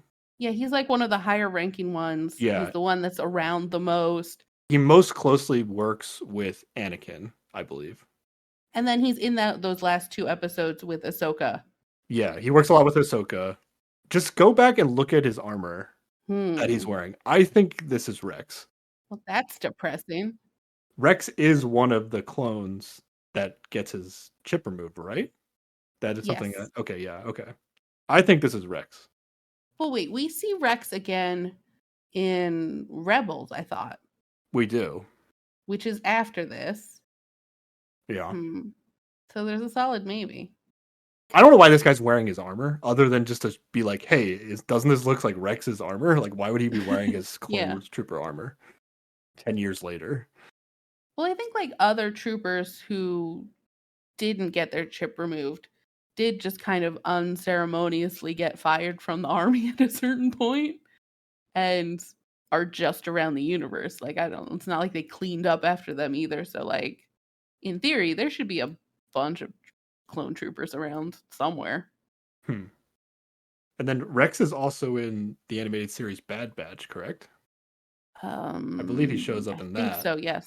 Yeah, so there's another animated series on Disney Plus called The Bad Batch, which is basically like Right after Order 66. yeah, it starts right after Order 66, where it's like a bunch of there was like this team of clone troopers that were like slightly modified to have like super kind of like enhanced abilities to be like super strong, or they're not totally identical.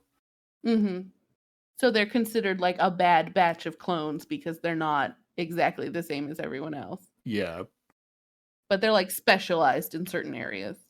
they or most of them or some of them were able to like remove their chip in their head, Mm-hmm. and they might have had like some sort of resistance to Order 66 at first, but it like took longer to activate in them because they were like different. And then some of them were Yes. able to get their chips removed. So the Bad Batch animated series, which I don't think it ties in as much in terms of like the coolness of the Star Wars world. What did you think of the Bad Batch series? I think the opening scene of the Bad Batch is great because it is one of the main characters from Rebels as a young Jedi, like escaping Order 66, and that was fun. Other than that, it hasn't really tied into other things yet. There's a second season coming soon, though, so it's got room to grow. Yeah, but it does a bit more of like explaining these like clone troopers who didn't get forced to kill Jedi's basically, Yes. and what they're doing after Order 66. But yeah, well, I think this is Rex. I'm convinced. Oh, I'm gonna have to go back and look at that armor now. I don't know if Rex is supposed to like not realize that that's Obi-Wan, or if Obi-Wan is like, damn, that's Rex, and I'm not gonna say anything. Like, 'cause he's so like I think Obi-Wan knows who this guy is. Really? I Hmm. I think he knows it's Rex, Okay. and he's just not having it. He doesn't care about anything except whatever he's rescuing Leia, and he's not gonna do anything Jedi. He wouldn't know that Rex got his chip removed because that happened entirely at the end with Ahsoka. So there's no way for him to know, even if it is Rex, for him to know that it's safe to be around him. I don't even know if he knows about the chips. Like, there's a lot of information he doesn't have, and I can see how just any clone trooper, regardless of how close they were before, is just going to set off alarm bells in his head, you know? I suppose they had a way, maybe it was just their different armors or something, but they had a way, like even when the Jedi were working with the clone army in the Clone Wars series, like they know the names of all these different clones, Yes. even though they look all the same. Mm-hmm. Now they all have like different haircuts, or they might have like different scars, or their armor just might be different, and maybe that's the only way they can tell. But I don't know. I see what you're saying. Maybe he doesn't know that this is Rex. Or even if he does, he doesn't know that it's safe. Yeah, yeah, for sure. And then he's gonna get approached by a local who's like trying to sell him drugs. This is the worst drug dealer. I mean, she's a child drug dealer, so like I don't want her to be good at her job or whatever. But like he's like, "Nah, I don't want any drugs." And she's like, "Well, here's the first taste." And she just hands him like a big old ball of drugs. Like Yeah, just this is so many drugs. yeah. Do they even use the word spice here? I don't think they do. Yeah, she goes through a couple different names for drugs. I forget if it was spice that she mentioned or not. I feel like spice is the go-to Star Wars drug to talk about, so I feel like it should have been, but I don't remember now. Yeah, I didn't even realize that there were like different kinds of drugs in the Star Wars universe. I thought like everything was just called spice. Ooh, I learned about all the different kinds of drugs in the Star Wars universe when we did D&D Star Wars, because that Oh was in the book. They're yeah. like, you can get all these different kinds of drugs. And I was like, okay. Oh, I did forget about that. Okay, yeah.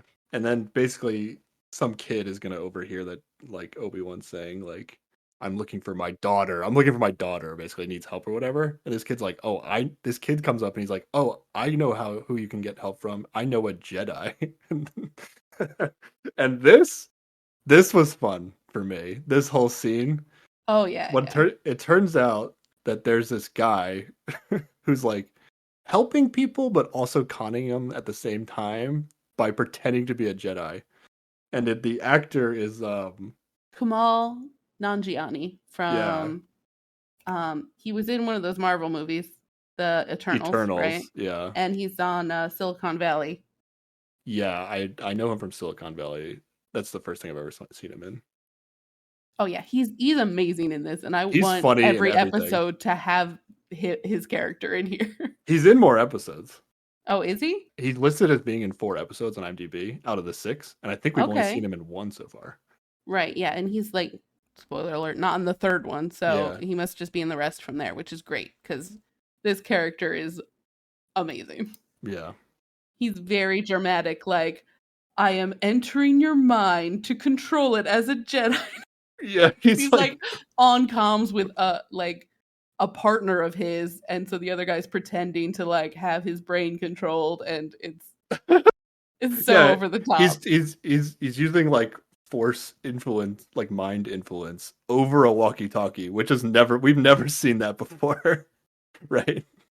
Oh yeah, I don't think so. That like no Jedi we've ever seen has done that, and he's like doing it, but these people are like eating it up.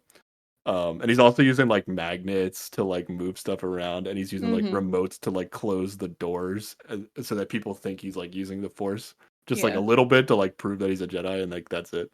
And Obi-Wan gets to watch this like whole interaction with like this family who's basically like this world sucks and it's like almost impossible to get off world, and he's like helping this mom and his kid get And off I think world. the kid specifically is like force sensitive. So like they're trying to go into hiding. I wasn't sure if that was real or if he was like that was part of the con as well, that he was like trying to tell her that the kid was force sensitive. I don't know. I have a lot of questions about this character. But regardless, it was like this was like really fun Star Wars to me. Like it's almost like Oh meta yeah. of like now there's a guy pretending to be a Jedi when he's not. So funny. Um, yeah, but basically Obi-Wan's gonna watch the whole thing play out before he like confronts him, and then he's gonna like shake him down a little bit. Somehow he gets him to like tell him where they might have Leia. And he happens to be right. Yeah, and it's just like right. And it's like yeah, it's a little bit of like low probability things hitting over and over again. Like Yeah. very quickly Obi-Wan finds where Leia is through like an insane amount of luck, I would say. Yeah. But it's Star Wars, so you have to say it's the force. Yeah. And kind of just yada yada in my notes at this point. I think Mm-hmm. this is a lot. There's a lot of cool stuff here where he like goes to like a drug house where they're making drugs, but yada yada. He gets Leia. That's what Yeah. I would say. He already finds Leia. So then the Inquisitors are going to be on this planet now. I think the other two Inquisitors are like pissed at the third sister. They're like, "Why? How could you do this?" Like, I don't know. I don't know what the deal. I really am confused by what the deal of the They Grand should be Inquisitors is. excited that they have a possibility of catching Obi-Wan, but instead they're like, why didn't you listen to what you were supposed to Yeah, do? yeah. I'm actually like really interested in like the whole dynamic of the Inquisitors. This actually makes a little sense because this is actually like she executed a plan by herself that might Mm-hmm. capture Obi-Wan. Whereas before it was like this is all the Grand Inquisitors like operation here. So I didn't understand why they had so much beef on Tatooine. Mm-hmm. But she's actually like going behind their backs here, which so it's kind of Yeah. making sense now. So basically Obi-Wan has Leia now, but now they're just like stuck on this planet and they don't have a way off.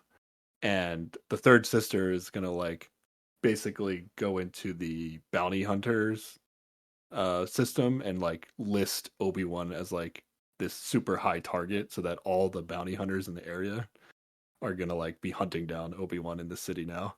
There is like a dinosaur guy that's a bounty hunter, and that was super cool. I like seeing all these like random bounty hunters. Yeah.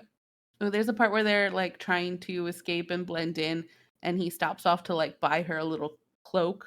Like it's like a little green raincoat, and it's like adorable. But then she's like looking at gloves, and he's like, "No, we can't buy these gloves right now. We gotta go." And then like immediately he just gives in and buys these gloves for her. Like she's got him wrapped around her finger, and she didn't even try. Like he's just like, "Okay, you want it? Sure, fine." But like it's so weird because it's like I feel like in the back of his mind he's like, man, I do not have enough money for this. And that's Yeah. just like such a weird issue for a Jedi to have. Hmm. But yeah, but then we go back to okay, the Kamal Nagiani Hmm. character. His name is Haja, Right, the Haja. fake Jedi guy. Yes. And the kid that brought Obi-Wan to Haja like runs in. He's like, "Dang! Like, look at this. This guy Obi-Wan was like had this huge bounty on him, and we had him like right here. We missed it." And Haja like very quickly like acts like he's just like, "Dang! Oh, I guess we got to go hunt him now." And he like picks up a gun and they go. So it's like, oh, okay, Haja is like also a bounty hunter or whatever as well. Hmm. But then when they're getting hunted by all these bounty hunters and they start getting like a gunfight when like Obi-Wan's getting fired at from like a bunch of different angles. Eventually, he gets cornered by a bounty hunter in like an alley, and then Haja just comes up from behind and shoots and kills the bounty hunter that like is about to get them. Yeah, and then he like holds off some more bounty hunters or like lets Obi-Wan go and Yeah, like and I think like if he's coming back in other episodes what we're going to find out is like as a kid like a Jedi saved him or whatever and he really looks up to the Jedi and that's why he does this all like pretending to be a Jedi scam and so like that's going to be why he's been helping Obi-Wan this whole time. Like with that's what you very think. little pressure. Yeah, I think that's what's going to happen. Okay, I thought this was like some super long con. Oh, might be that too. So what happens here is that Haja basically like saves Obi-Wan and then gives him like instructions and like coordinates to go to and like basically get on this like automated cargo ship that's leaving the world and basically helps him get off planet but at the same time tells him like specifically go to this spot like once you get to this planet or whatever. Mhm. He straight up helps him despite like everything we've seen up to this point makes it seem like why like we don't know why the heck he's supposed to be is going to be Right. helping him here. I don't know. I still feel like it should be like some sort of long con, but maybe it'll be what you're saying. I do want him to be like a nice guy at the end. I like this character. I like him as like he's like a funny bad guy, you know? Like he's Mm. not like he's a bad guy with like some level of morals, you know? Or he like wants to get credit. I want it to be like he wants to get credit for the capturing of him, but he doesn't want to actually like get his hands dirty and actually like kill Mm. Obi-Wan himself or whatever. He just like he seems like a con man, basically, is what he seems like to me. I mean, yeah, he is a con man, but I want him to be a con man with a heart of gold. So at the end of the day, he'll do the right thing. Yeah. I think he's gonna be one of the more interesting characters. Yeah. And then before they're able to escape the planet, though, the third sister kind of like has a confrontation with Obi-Wan before they get on like the ship to leave the planet. Mm-hmm. And the third sister is kind of like stalking Obi-Wan, and she gets interrupted by the Grand Inquisitor. Yes. And he rolls in and is like, "Stop it!" He doesn't even realize that Obi-Wan's in the room. I don't even know if Right. he does. Yeah. Yeah, and he's like, "Stop it!" like stop trying to obsessively capture Obi-Wan, even though he's in the room right now. And then the third sister just like straight up kills the Grand Inquisitor. Yes. Right? What the hell is this? Like the Inquisitor dies in Rebels. The Grand Inquisitor dies in Yeah. Rebels. So like I guess he's not really dead. Like just like we were saying earlier, Star Wars loves to slap some robot parts on people and bring them back. I think he's just not really dead. So when the trailer for Obi-Wan came out Mm-hmm. and people saw the image of the Grand Inquisitor in Obi-Wan, Yeah. he doesn't really look like I mean, he has the same head markings. It's just his forehead isn't tall enough. Yeah, so the Grand Inquisitor in Rebels is like, I want to say he's bluer too to some degree, or is Yeah. he actually? Yeah, and he's Yeah. like forehead is kind of like really big, but he has these like kind of like two lightning bolt things on the front of his head. And this guy also has those lightning bolt things, but he has like, like a somewhat human-sized head. Yes. I mean, it's a little bit bigger than you'd expect, but it's not the height of the Rebels Inquisitor. But like also people in Rebels don't really look entirely like people either. Like it's got a weird style to it. So I think it's supposed to be the same guy. Okay, you think, but it doesn't make sense though, then, right? Other than you're saying he's just not going to be dead. Yeah, I think he's not going to be dead. Okay, I don't know. He will come back I dramatically. think he should later. be dead, but we'll see. But I don't know. I was thinking maybe there's a chance that like they heard, because people were kind of like complaining about the look of this character. I was wondering if they were just gonna be like, oh, people didn't like the way this guy looked, but we've already filmed X amount of scenes, so let's just like put this extra scene in where like the third sister just like kills him, and we'll just pretend that this Grand Inquisitor is not the same Grand Inquisitor from Rebels. I don't know. I think by the time the trailer came out, they had too much filmed for that. Like because in the next episode it really goes into like now there's this power void, and there's a struggle to see who's going to become the Grand Inquisitor. So like that feels planned. But the Grand Inquisitor should like still be the Grand Inquisitor whenever this Obi-Wan show ends, right? According to the Rebels. Yes, which is why I think he's fake dead right now. So do you think we're gonna get like the Grand Inquisitor isn't actually dead? He's gonna come back and then like kill the third sister by the end of this? Yes. Okay, so you think the third sister is just this? The third sister is just the Obi-Wan series. We're not gonna get more of her. Yes. Okay. Okay. that kind of makes sense, I guess. Do you think he's gonna have a bigger forehead later in the series? Like somehow what Yeah. he needs to do to bring him back to life gives him a bigger forehead. Yeah. I would love that, but I don't think so. Yeah. The way he died was like lightsaber, like straight through the gut. Like Yeah. like a not like slicing his torso off, but like a stab through the gut. So it wouldn't make sense if anything about him changed besides that. But okay, Yeah. I thought I was remembering correctly that this Grand Inquisitor was like should be alive. So I'm glad you could clear that up for me. Okay. And then the other big moment, and this was not something I thought about coming into watching the series, is that basically the third sister is going to like tell Obi-Wan that Anakin is still alive. I did not think that he didn't know that. Yeah.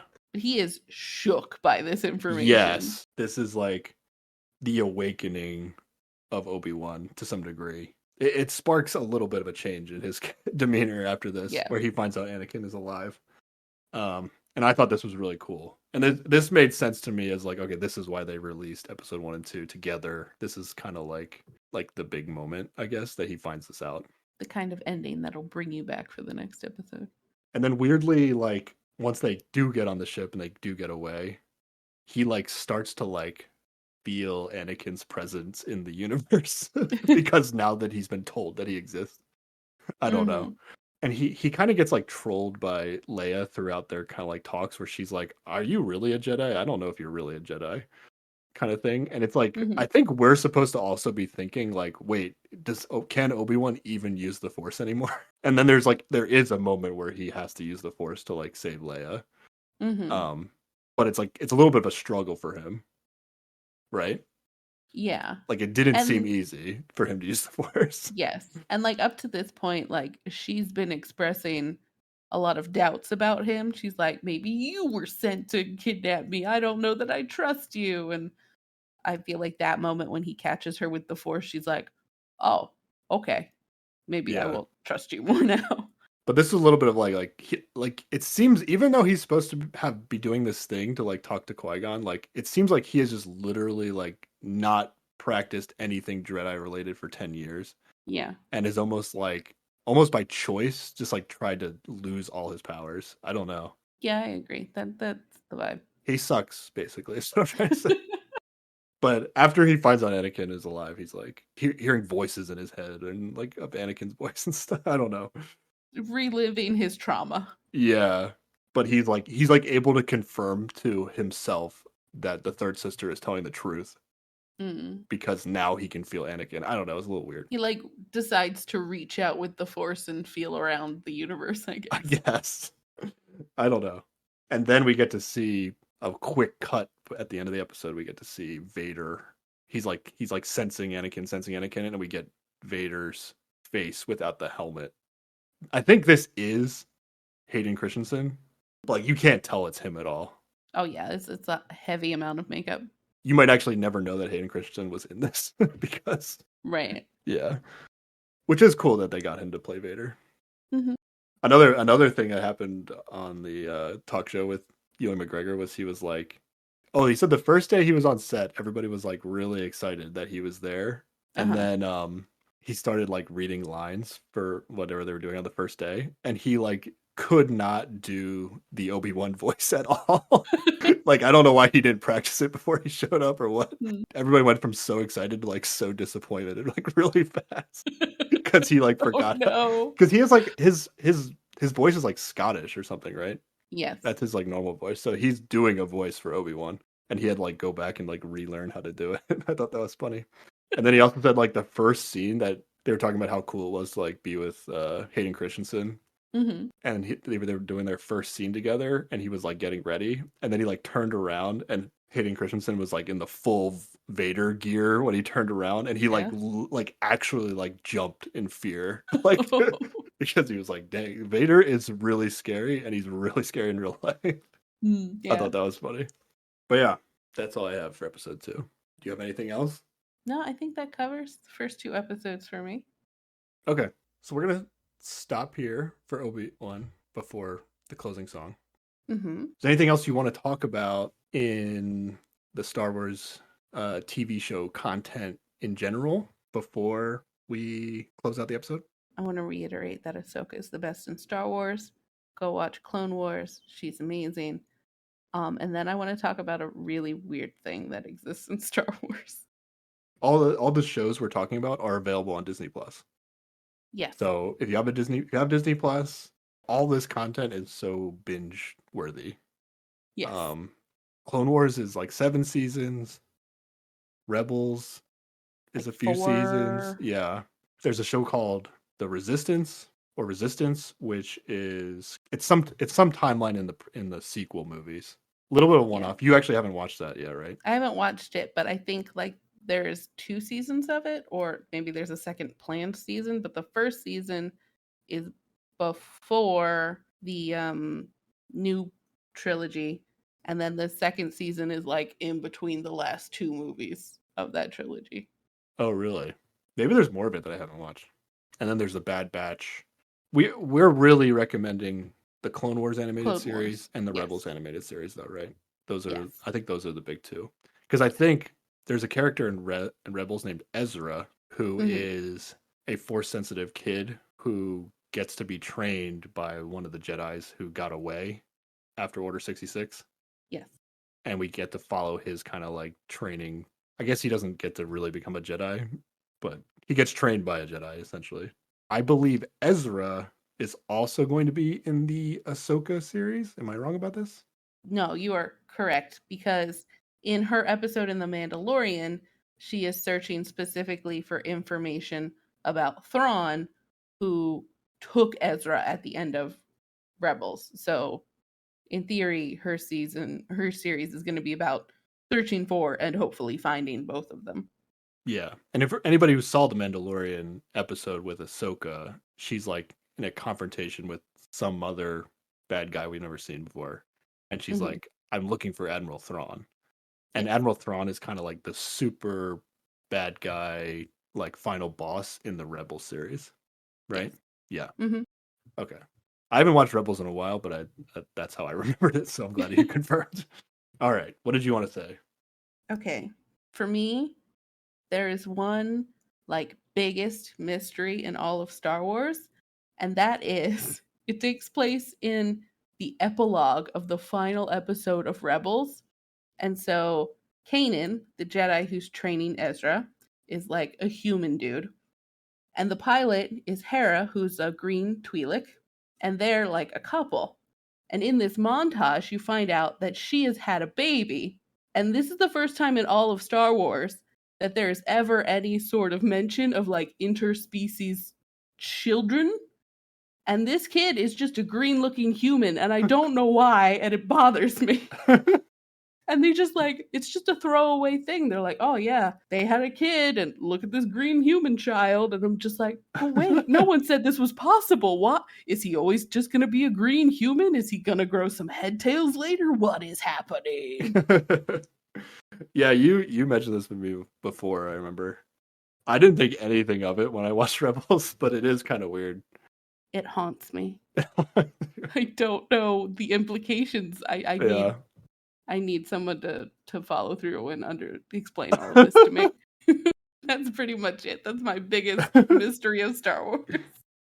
The other series we didn't mention, but they're more recent, is the Mandalorian series and the Boba Fett series, which you like both of those as well, right? I did. Okay. Mandalorian was really good. It has 2 seasons, but I really like the Boba Fett character that they brought back. He's like, I'm sick and tired of being a bounty hunter and like doing these jobs for other people, and now I'm just gonna like do my own thing and do whatever the hell I want. And he like, yeah, he basically just like goes to Jabba's palace after Jabba gets killed in episode 6, and he's just like, this is mine now. Yeah, the guy that like tried to take over for Jabba, he's just like, nope, I'm the one who's taking over Jabba's territory.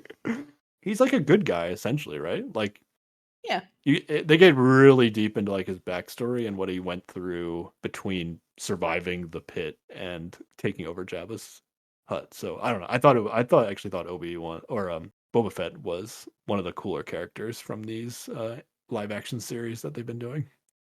Yeah, that I agree. That was an interesting arc they gave him. All right, we're gonna end the episode here, but stick around for after the closing song if you want a few spoilers on episode 3. Okay, so what do you want to talk about next time, Sarah?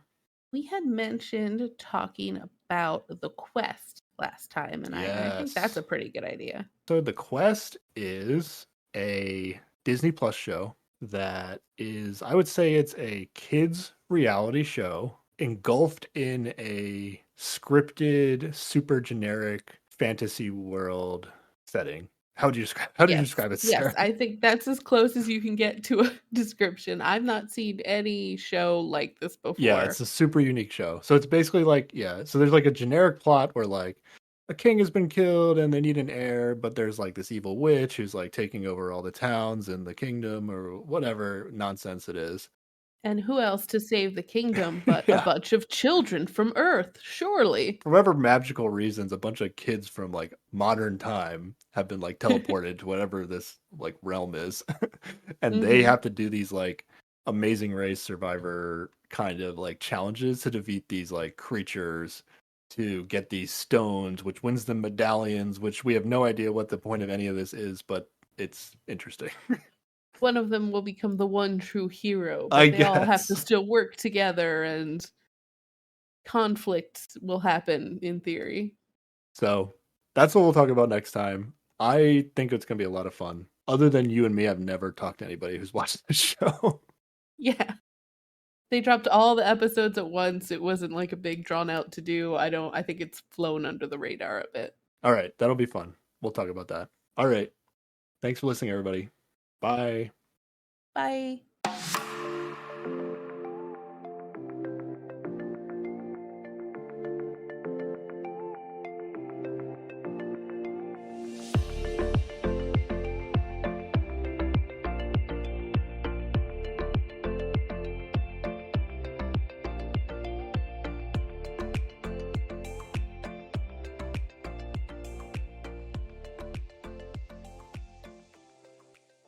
All right, episode 3.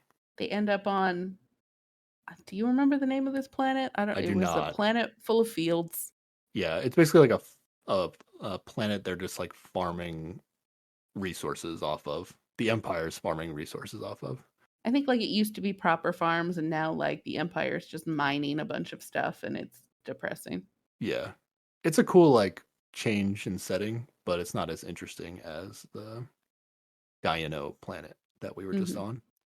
on. Because there's just like there's not many people there. There's like Imperial stormtroopers there who are like running the mining operation or whatever. Yeah. And that's about it.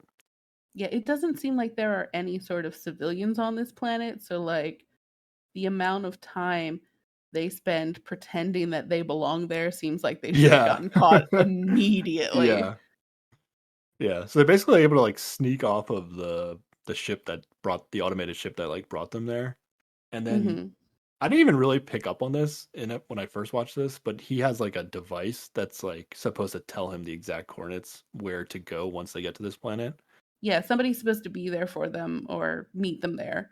But they get to these coordinates and like 2 seconds in, he's just like, "Oh, I should have never trusted him. No one's showing up." Oh, it's just Yeah. like, calm down for a minute. Like give the person time to show up. Yeah. I mean I'm kind of on the same page as Obi-Wan here. Like nothing about that Haja guy made me think that he was actually helping, other than that he did help us, but it's fair to be suspicious of Yeah, whatever's but about then to you happen. like just don't go there at all. Yeah, Like that was weird too. if you're going to go there, give it more than 30 seconds to see if Yeah. somebody shows up. But yeah, basically like some guy alien creature, like pig creature was it? It was Oh, like a yeah. pig-like creature, like just like shows up, like he's like I guess he's like more of like a local, Mhm. if there are locals on this His name is planet. Freck. Freck. Yeah. I've met guys like Freck.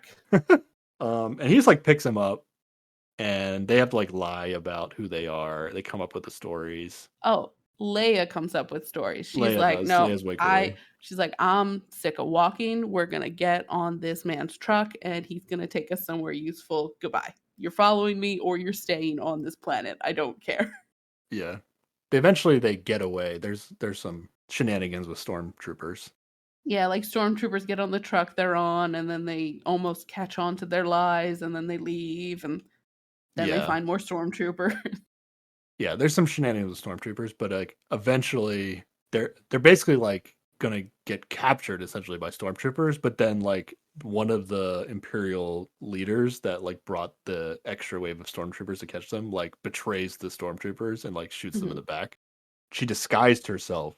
I think she is an Imperial. Like she joined the army and then like got disillusioned with the whole thing and decided to help people instead. But you think like is she still like in their system as like she's in the ranks, or is she left and just has her like uniform? Oh, I think she's still in the system. Oh, okay. I have a lot of questions about this character too, which brings up the fact that like I don't fully trust Haja yet either. Okay. But basically she like leads them back to like a town and kind of puts them in this like hidden back door in this little house. So it's like it's basically like a hiding spot. Yeah, she reveals that there is basically like an underground railroad for force sensitive people at Jedi and like this is a stop on the route. Yeah. And there's like a bunch of names on the wall of like people who have been through this location that are like force sensitive, and like Obi-Wan recognizes some of them. So Yeah. I guess this makes it so like okay, this is a legit thing. But yeah, they're like, for whatever reason, they have to like wait for their ride off the planet, so they're kind of just like hiding here. Yeah. But then the Inquisitors show up again on this planet because I guess they tracked that automated ship. But not only did the Inquisitors show up, but Vader is here. Yes. And I was not expecting to see Vader this quickly Oh yeah, yeah. in the Same. series. So Vader like shows up at this town. They're like peeking out the window and seeing what's going on out in this like village. And Vader just like he doesn't give a crap. Like he's like pulling people with the force like out of their windows of their homes, and then he's just like snapping their neck with the force and like Yeah, murdering he's just them. like dragging people down the Yeah. street with the force just so they scream and like bring out like anybody who might like he's expecting like Obi-Wan to pop out and help or something. I guess I don't know. I didn't really know what he was going for here, but there was one point Terror, I think, is what he's going for. there was one point where he just like grabs this person and just like cracks their neck and kills them with the force. And in my head, in this moment, I just wanted Obi-Wan to like look down at Leia and be like, "Hey, Leia, that's your dad." That would have been so. Oh, way to traumatize Oh a my child. god, Jesus! Yeah, because there is a part earlier in this episode where she thinks Obi-Wan is her dad, and he's just like, nope, sorry. She kind of thinks that, but then she also says like, "Oh, you knew my parents at some point," and he like Yeah. doesn't deny or confirm that, but like. I think he confirms that he knew her mom. And then the only other, before we get to like the main fight of this episode, the only other like big setup is that like the third sister, we find out like, I think we like really find out like she's trying to become the Grand Inquisitor. Yeah. Now that the Grand Inquisitor is dead, I mean I think she wanted that all along, which is why she killed him. And she for whatever reason got to talk directly with Vader in this episode, prior Yes. to them showing up on this planet. I don't know if like how much Vader is going to be in this the rest of the way, or if it's just like the third sister is going to become like kind of the main person that needs to be defeated in the end of this. Yeah, I think she's definitely going to be the main person. They did set up some also like continued that like jockeying for position amongst the Inquisitors. Like now that there's the Grand Inquisitor is no longer in place, so she's like bragging about having talked to Vader, and then later a different one's like, "Well, I talked to Vader," and like they're all trying to manipulate their way into that position. So, Yeah, whether or not it's Obi-Wan who defeats her in the end or another Inquisitor, I still think like she's gonna be the big bad at the end because yeah. like you can't defeat Vader in this. Actually, I didn't write it down, but I do want to get into a bit of the shenanigans of how the logistics of this underground railroad. So basically, there's like you go into the house, and then there's like a secret door that goes into a back room, and then the back room has a secret door that leads to That like a is a tunnel. tunnel. Yeah, Hmm. and this is a one-directional tunnel, like right? It's just a tunnel that goes. You walk in it, and you just keep going until you're out of the tunnel. Correct? Uh, I would assume so. Okay. Yes. I I I'll say after watching episode 3, I felt very confused about everything that happened from here to the rest of the episode. Yeah. It seems like Leia and our helpful neighborhood, not working Empire person, go in the tunnel. Yeah. And then at a certain point, Leia's like, "You need to go help Obi-Wan go back," and she does. And then we see the third sister find the tunnel. And then when Leia gets to the end of the tunnel, the third sister is at the end of the tunnel. Yeah. Let me re-describe this. I think even the order that you said it in, I don't think was the order that was presented in the show. Oh, she might have found the tunnel before the one woman turned back. Yeah. Yeah, so they basically Obi-Wan is like, take Leia through the tunnel. I'm gonna confront Anakin Hmm. because I have to. He's finally like, I have to do Jedi things. Well, as Um, a like, I need to distract him so that way you can get away. I guess I feel like if they just booked it, they could get out of there. But you know, um, Well, there is like they have this weird like Jedi radar where they kind of can feel each other. So like he's got to get away from Leia at a certain point. I suppose, yeah.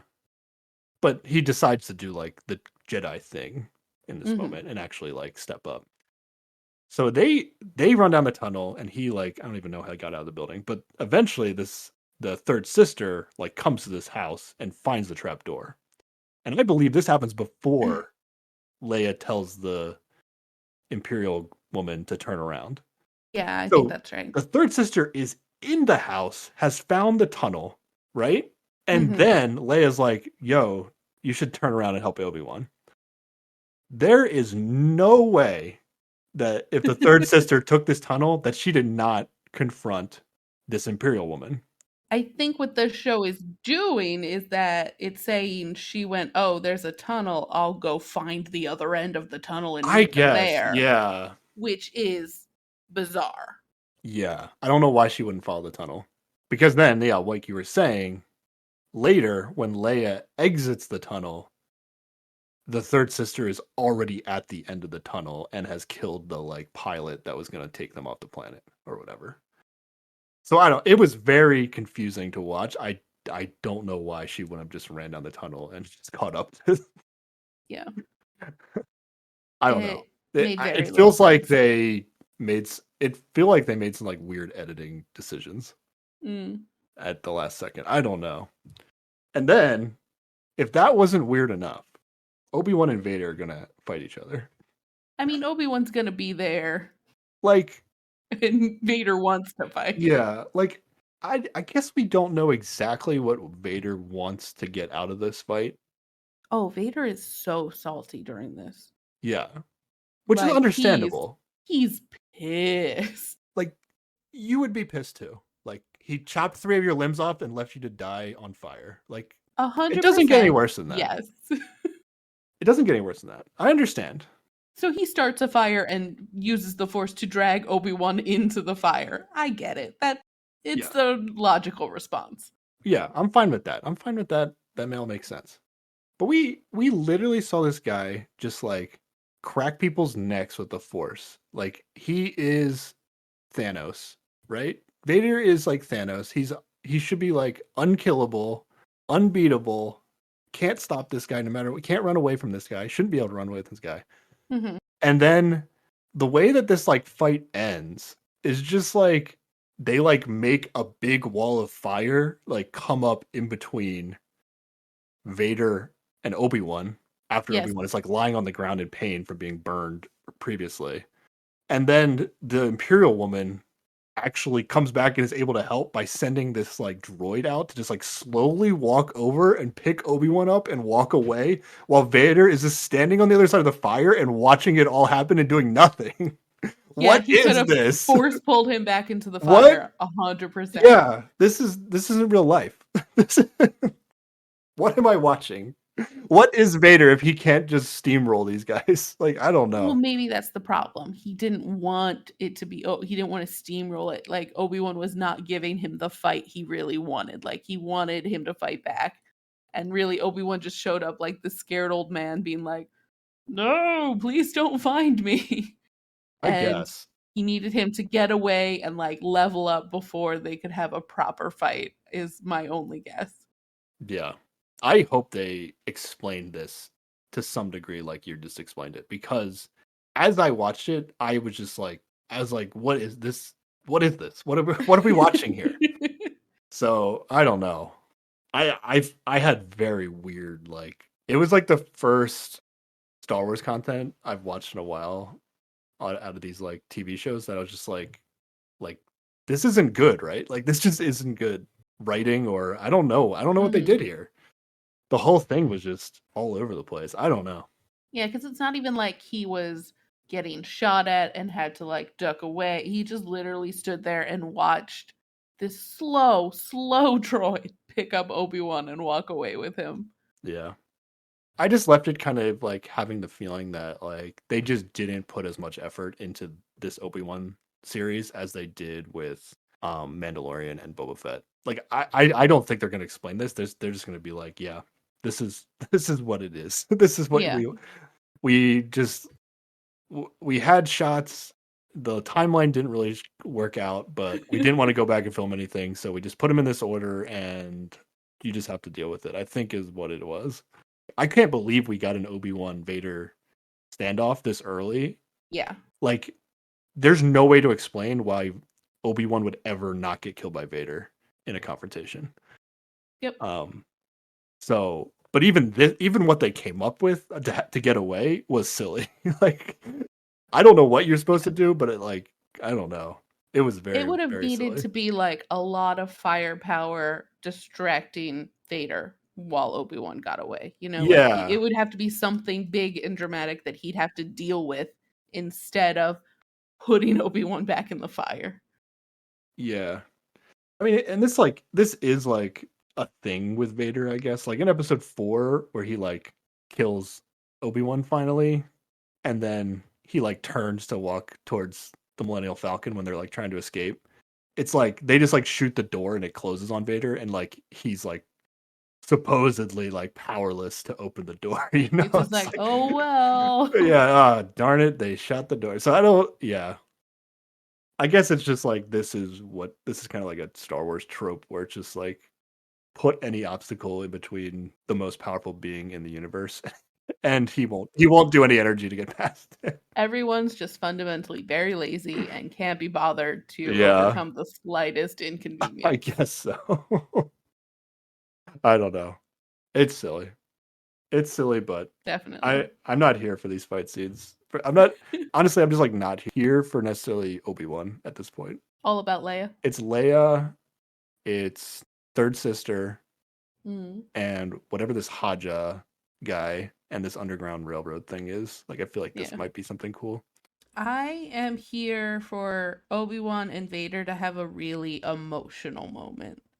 Like, there is a scene in Rebels where Ahsoka fights Vader, and like that is emotionally fraught because that's like the first time she's seen him since he's turned into Vader, and like it's very dramatic. And there's a part where she cuts off part of his helmet and you can hear his real normal voice again, and like it's meaningful and dramatic. And if they had something like that here where they like connect on an emotional level again, that would be good. But I don't think we're gonna Yeah. get that. We don't. I feel like because you get it in episode 4, like you don't really need it here. Them being in the same space was cool, but like having them actually fight each other just seemed like a mistake. Well, I don't even think like Obi-Wan didn't even really fight here. He like mostly turned on his lightsaber as a flashlight at one point. Like he wasn't really fighting back. He was trying to get away. Yeah, I mean he was there to confront him, but his goal wasn't to like defeat him. Yeah, I see Yeah, what it you're was saying. mostly a distraction tactic. Yeah, but it shouldn't have worked. Whatever. I'm watching the rest of this, but yeah, they're gonna have to do some explaining for me to like be okay with the Obi-Wan character at this point. I think he will grow back into Obi-Wan. Here's what I want. Here's what I'm at. Grand Inquisitor, he's not dead. That's what you're saying, right? Mm-hmm. And what if somehow the entire Underground Railroad is like actually set up by this Grand Inquisitor guy? And like It's just a Haja, funnel to yeah, it's doom. just a funnel to the Grand Inquisitor, and then eventually the Grand Inquisitor is like the guy who gets. I don't even know. I don't know. He's just at the end going in, you get stabbed and you get stabbed. But then like probably like the Grand Inquisitor and the third sister are gonna like fight each other so that Obi-Wan will get away. Yeah. Yeah, while they're fighting. Makes sense. And then that'll be the end of the third sister. That's what we think. Okay.